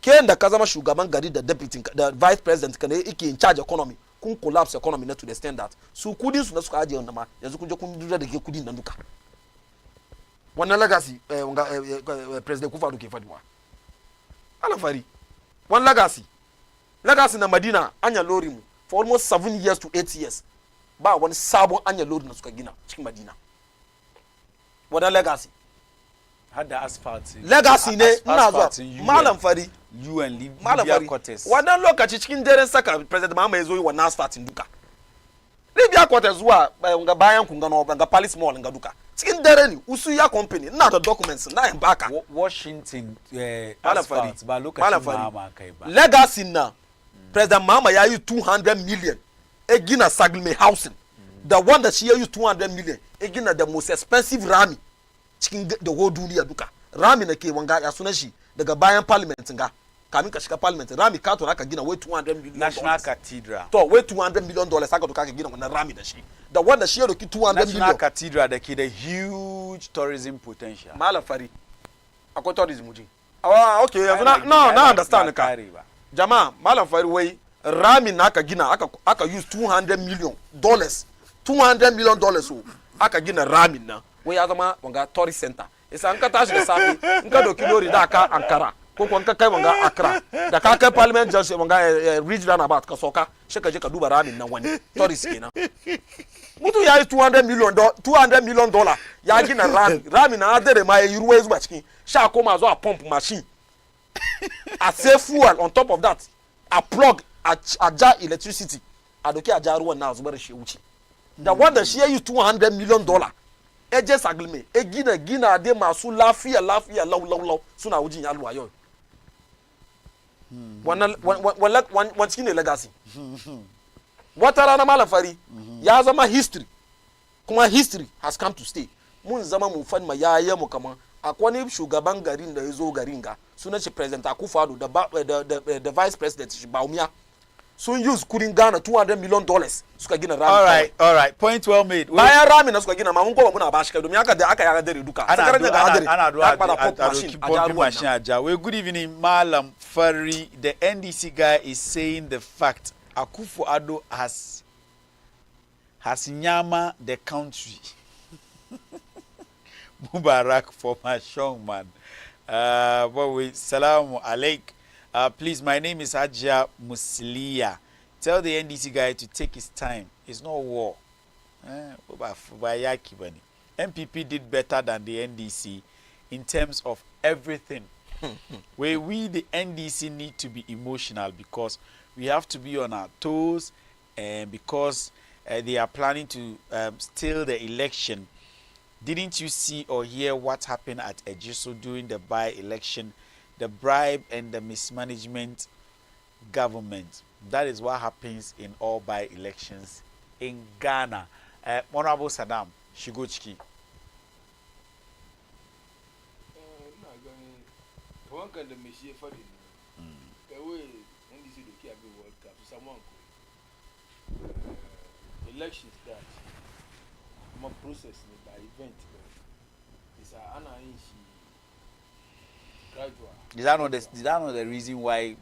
Because he has more process. But I'm far yo ya carry gobe. But so Hana was abu wada aki yo gobe ya affected. In terms of registration, kaya ka register meshi. Yeje constituency. MP na ya lobby ya meshi. Ko good work in she as ya ro. Come on, constituency now. We are not fighting. We are not protected by what the NDCs are doing. We know after the registration, we'll get time with the youth. And they will come because in every term, MP now any class is free. And I'm a youth program, series of programs about the youth.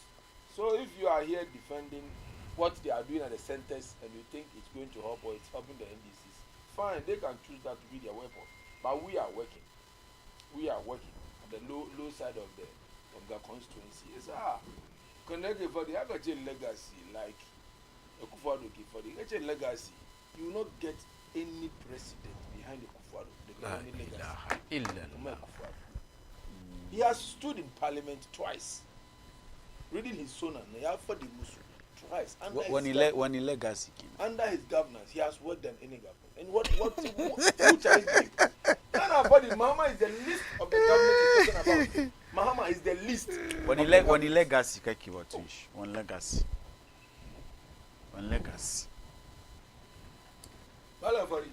Kaga ne pause for about some 5 minutes and then yazu ina tunani when legacy dey for. Kaza ma minister Ashanti regional minister na wani kenan. Bare magana da kake magana bai magana ba. Greater Accra, muche the whole Ghana. The muka kanu wanga power wurin NDC. The there were only 3 astroturf in Ghana here. And now we have more than 100. Sports infrastructure. Sports infrastructure. This Botema, that can use for 13 for Abonabo. Yeah. Amber Kufuya Fara, Yebari, I call 1 block, and it's Bekaraba. That was but more than something. That's the Legon Stadium. Yes, in that Kira Akaba minister now, a best minister so far now. In Ajisu. Let me tell you, if you talk about legacy, I can't count them. Agenda 1111, almost 90 something, almost 50. One Kakaro Gudake. Agenda 111, almost 50, almost 98, almost 52% completion. Are you telling us if another Kufado should finish these hospitals, will the nurses in the houses be in the houses? No. A legacy. Hanyo in the Akai Greater Accra. In Ashani, in a Magana Karamadina Kai. So agenda 111 kuna sauran how many months to election kuya ku kare baka kare ba bai zama legacy ba ai so nguri yana magana kare Madina because Madina has been the strongest hold of the NDCs, not today. Are you telling us the roads we construct is a cake that you can slide or cut and eat or something? No. So during the antenna your package check my road you can eat road la ilaha Mahama Keka Mulki, the Hanya by now it's there. There are roads that are very constructed, and still the roads are there because roads are not cake. It's a very immigrant Medina. It's their stronghold. Boniface just passed through. For one term. Yes, so they should not complain about roads. If roads are not roads, then the NDC Keka Mulki, somewhere 2012, 11, 12, 10, that's when he was the secretary by then. Why did he push for that agenda? So he should not talk about roads. The roads that so far Fodo has done in this country, you can't count them. Not just ordinary road, but asphaltic. Asphalt roads, correct one, authentic ones. From Yasunes in Johnson, the estate in the Kufuor Barriage wasn't complete. Legacy no Munyamuchi legacy no one kumani yazu ya tada CD just over 4 CD. CD the dollar. Just over 4 CD and Zuyaka Kusan 50. So anybody 1 CD to 1 CD so with your dollar issue, don't bring it here. Yes, somebody left it 1 CD to 1 CD. And 1 CD to $1, and how did it end up? Legacy now good Kuba big companies soon fall down. Nivea company was soon close down. Okay. The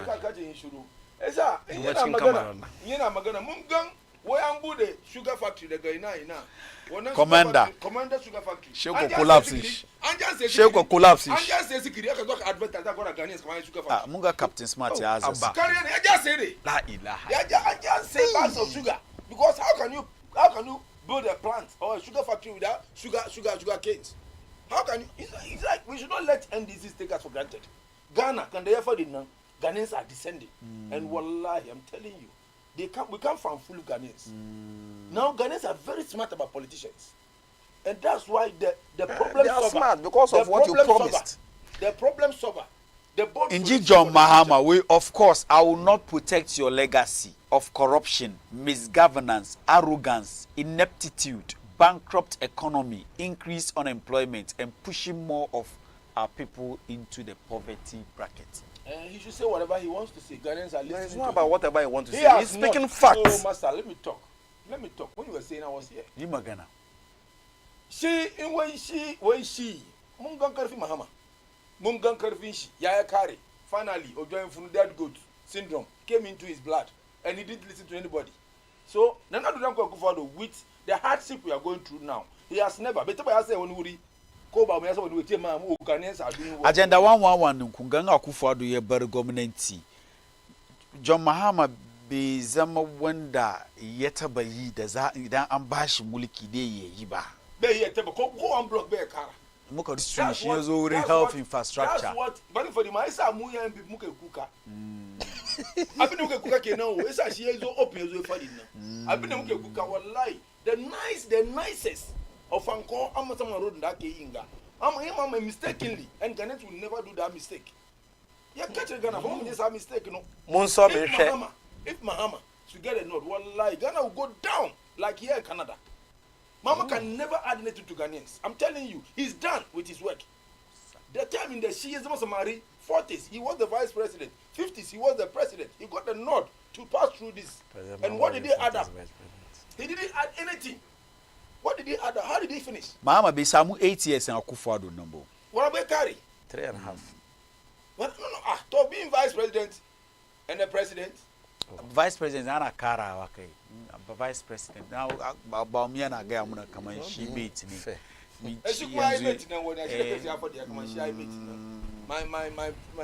My predecessor. Mahamadi Masayin Ashugaban Kasade is just a little over 4 years. Yeah, several months in our Tamils they serve right from is it June, July that Tamils you come up to 4 years, about 4 years, 3.5 years. Well, he was in court. No, look at you was still serving as president.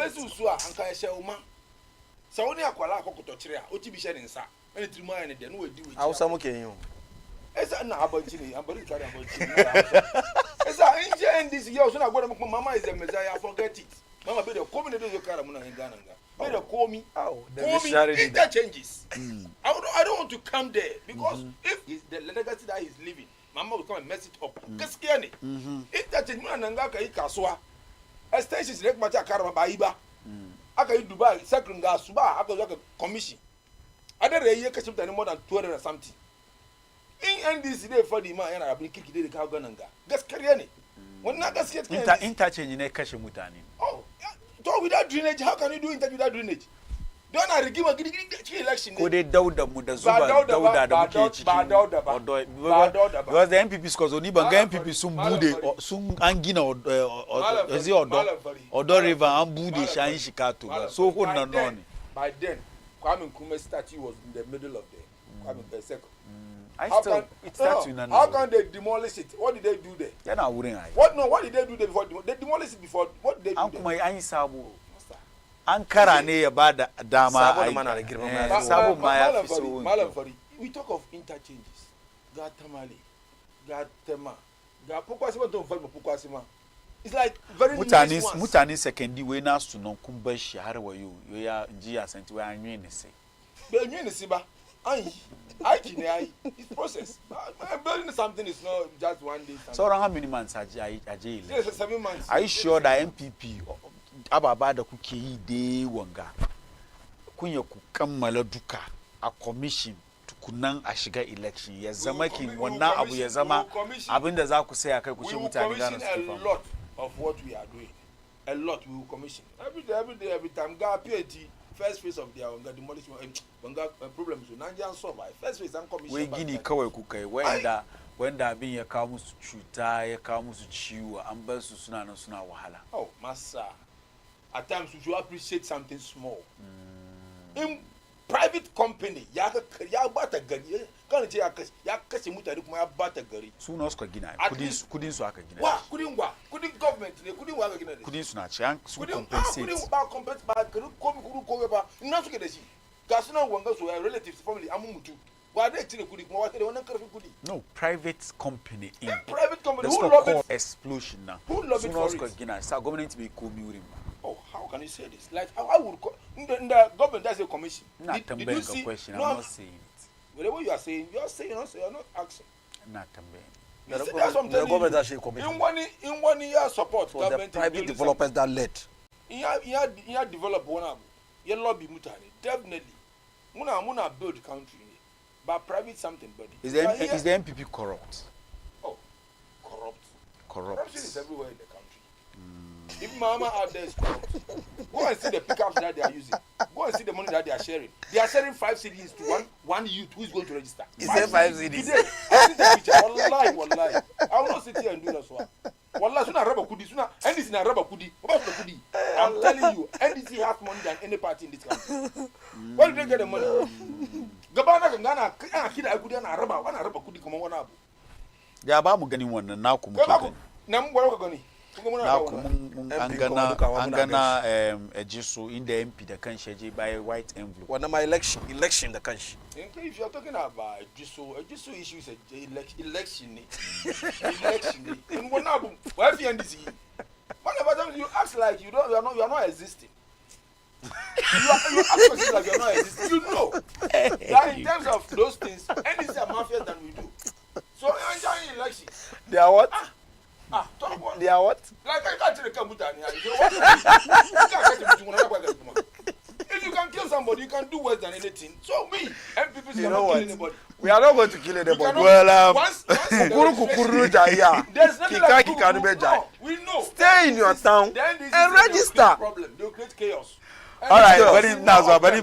Let the easy player go. When read message, wait, hi please.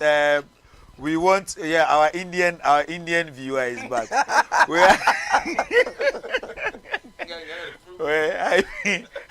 Please, we want to watch them. Of course, don't worry. Baina TV is the place to go for Indian movies. Ghana bus station Nkara so Indian movies. Are we sure that Baumia, the same person who is enjoying the show, but once the show to end for his Indian movies, are we sure that Baumia will be able to handle the steer? Salam alaikum Alam Farina. Nado has done nothing for Ghanaians, if not bad economy, and is afraid Mahama will expose him of his bad leadership. Please tell the NPP guy to mention one university that the NPP has built for Ghanaians. Tell him. Just tell him. Something that NDC secured money, everything. My greetings to the General of Medina, NDC, Honorable Razak from Baba Arado, Medina. Assalamu alaikum. By what is not true because you have been trained. Well, I don't understand this. With Malam Ferry, as admitted by Malam John and his, who is Malam John? And his national chairman. Okay, you mean John Dramani Mahama, His Excellency. They are sharing positions and planning on how to chew the meat. The last time they had the opportunity, their leader said they had chewed the meat to the bone. Today, there is meat back on the bone and they are planning on how to come and chew the bone again. The effect will be a damning 3 years of doom, so cancellation of teachers and nursing allowances, no chalk for schools, paying of utilities by SHS students, high school fees for SHS students, unemployed graduates association, collapse NHIS. Baba Yaya Jello Hakan. We agree to you, Malam Ferry. Salam, tell the NPP guy what does he get from defending the NPP. Remind him that, oh, my brother, you can't say this. He's a Muslim. We are all Muslims, just as you. Well, good evening, Malam Ferry. Mahama is a problem to Ghanaians. He has been in politics for over 30 years without a single policy. What a shame. Mahama Never Again by Idrisu Muhammad Gumwa East. Masukalo, do they want to look at Chikunya Kushigochiki 0553-683-010. So we are opening the phone lines. You can call in and also contribute to discussions the Mukai that Ama 0553-683-010. 0553-683-010. Now, even before Mufara pick course now, briefly, in our song Muduba, when magana the Baumieji Rana Litini, when the Labari of Tochiwa, come on, the NPP so manage CD now, CD better than the NDC. What about that? So manage me. We also manage CD, depreciation of the CD. Exchange rate. So manage it better than the NDC. Malam Ferry. Yeah, use average. Malam Ferry. Averagely where it was and where it is now. Malam Ferry. Yeah. Nkaje ya sunenshi. Kaje batun loans. By average I can calculate the shibo. And I do but the number of the quantum of loan in the Caribbean. That is what they are looking at. After when Batumwe average coming, but what else can do bamba? And I do but the total debt, the quantum of loan, the Caribbean. Had the way some manage me, seeded me. Okay, so let me pick my first call. I beg you. Hello. Yankuri suna kare da kake kira. Sunana insha Allah. Na kira daga kasuwa. Insha Allah daga kasuwa Yankuri to fa albarkacin bakinka. Na ce ba. Na'am. An gani ba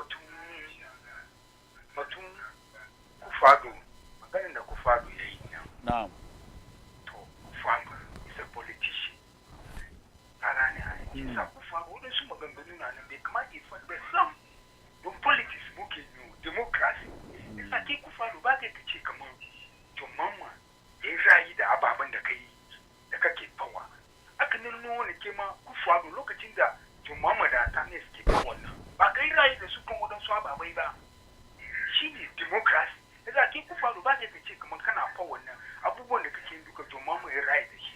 Zankan to mamma ya ra'ayi da abubuwan da kake yin nan kankan John Mahama bai zama politician kenan ba ko politician nan mutumin NPP da mutumin NDC da ke wuri kan ka tambaye su kwashi gudawo amma wanga na kawo raji kuma kawo raji aka nan da politics ka gane san dina mu duba abubuwan da ku faɗo yin John Mahama bai accept shi sam don dollar nawa ne dollar na 3 cedi ku faɗo ka kawo dollar 15 cedi da kuma na 1 cedi ka kawo da kuma 5 cedi garin da muke so ki da shi ina 20 pesos yau ka kawo gari 2 cedi kujiyar da ake daure shi 20 pesos yau ka kawo kujiya 1 cedi ka fahimta kudaden man da muke bayar school fees ma na wani yanzu feeding fee yaran ma ba sai bane ba ba yanzu kufo galo unguwar mu kasuwan kaje ka duba kufo galo yanzu ka san nawa 2 cedi 50 pesos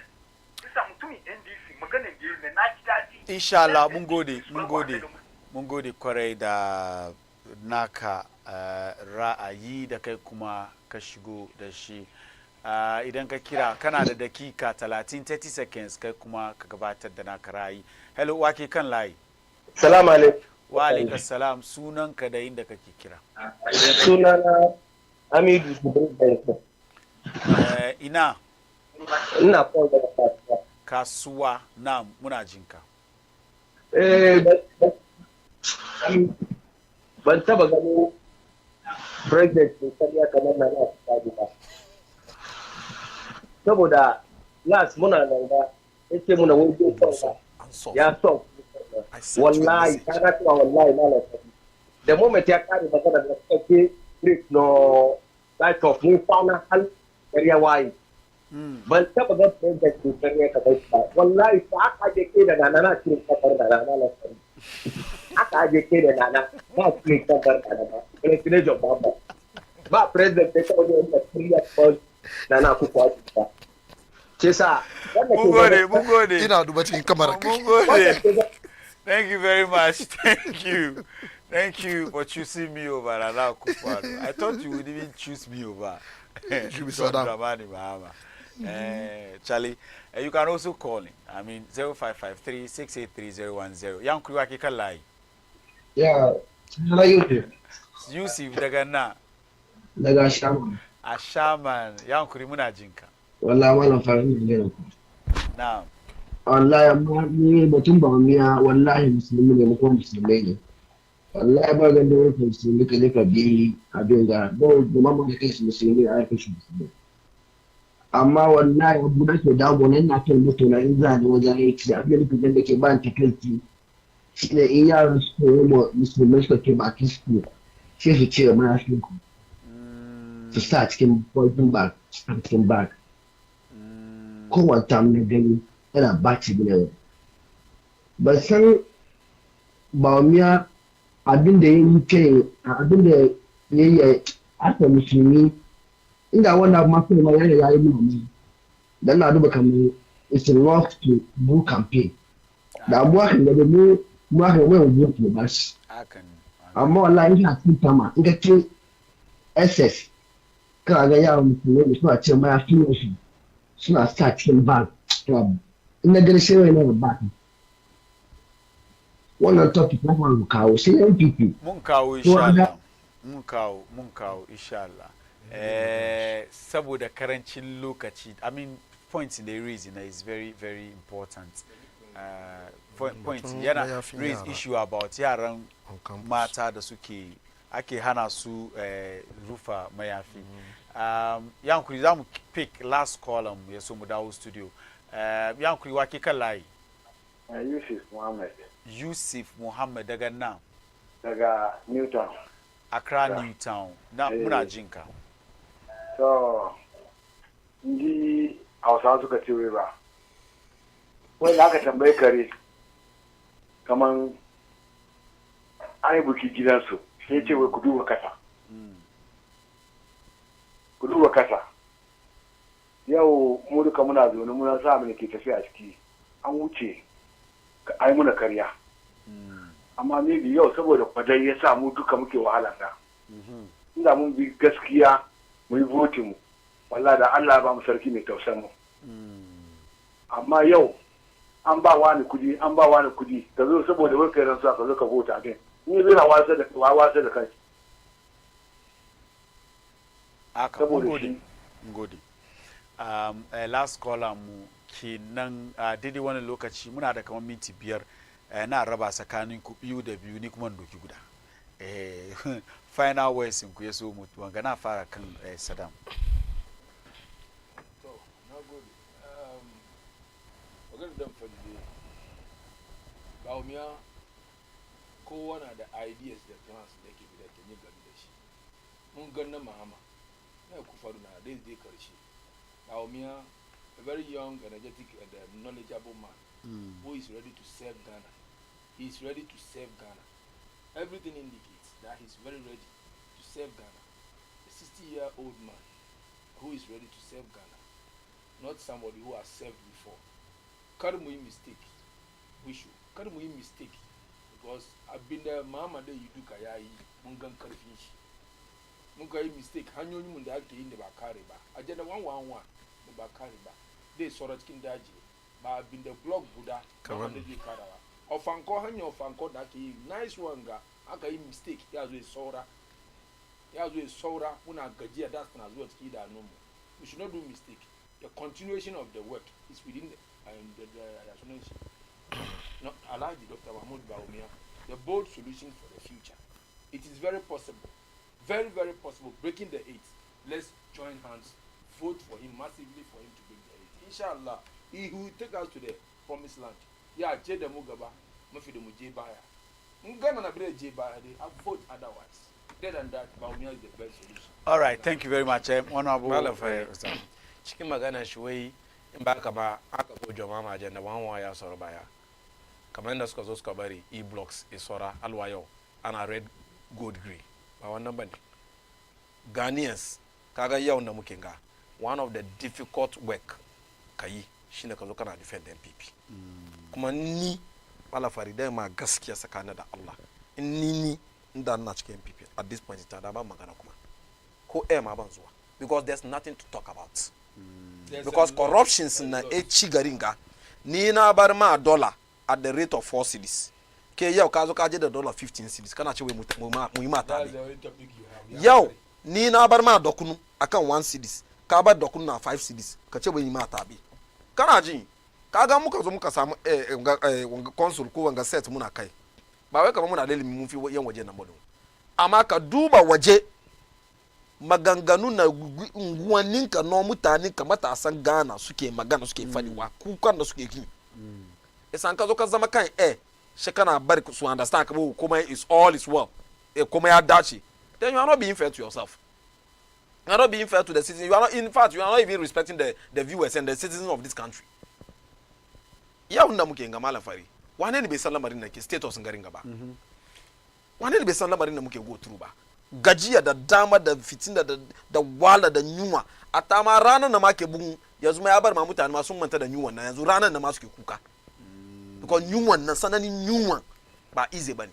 Ala fari we are speaking of realities on the ground. Realities on the ground. Kuma kaga election 2024 ba NDC bane o. Wannan Ghana ni the second independence Ghana kenan. It's okay. Ghanaians that's win 2024 election yancin kan Ghana na biyu. We assalamu alaikum Baina TV. My name is Yusuf Tukayya from Ewutu Breku Zongo. Mutane side in Ewutu Breku Kaswa suna duban show nan pa. We please, MPP party is doing better things than the NDC. MPP will break the 8, inshallah. It is possible Ghanaians will not do any mistake by voting for the NDC. Akan wan zamu dasa aya ko ko dan dasa aya kan shirinmu na ma'auni yau. Inshallah ranar Juma'a zamu dawo mu kawo muku wannan shiri daidai da karfe 8 da yamma wayanda suka taimaka mini yau muka yi tattaunawan Honorable Abdulrazak Constituency Secretary Madina Constituency da kuma Honorable Saddam shine Youth Organizer na Okaikui Central Constituency in the Greater Accra regions. Wayanda suka taimaka mini MCR shine Same bayan haka da Courage su suka taimaka mini muka kawo muku shi wannan shirinmu na ma'auni. Insha Allah zan dawo ranar Juma'a in gabatar da wannan shiri. Sunana Malam Fari. Ku ci gaba da kallon Baina TV kullum da kullum. Play the other one.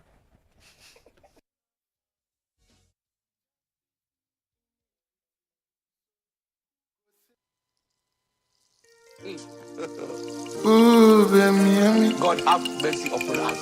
I do you. Ooh, baby,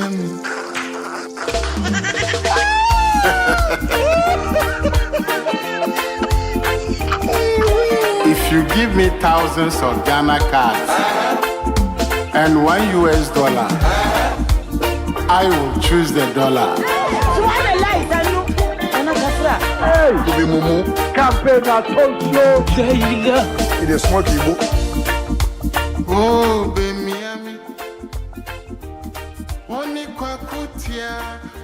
baby, however, if they decide to go against the laws and come to Medina, we are equally ready for them.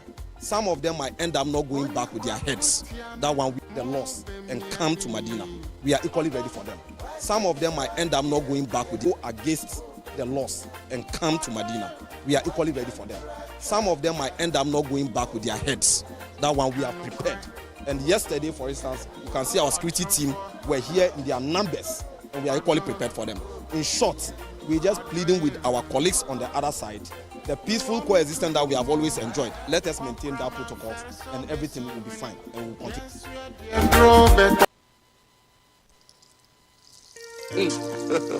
Ooh, baby, God have mercy upon us. I do you.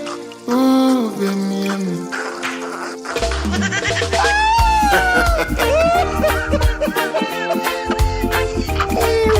If you give me thousands of Ghana cards and $1 US, I will choose the dollar. Hey, the Mumu campaign at Tokyo. It is smoky. Oh, baby, Oni kwa kutia mu baby, Odoye mu baby, Oni kwa kutia no mu baby, Odo wedding Friday dear.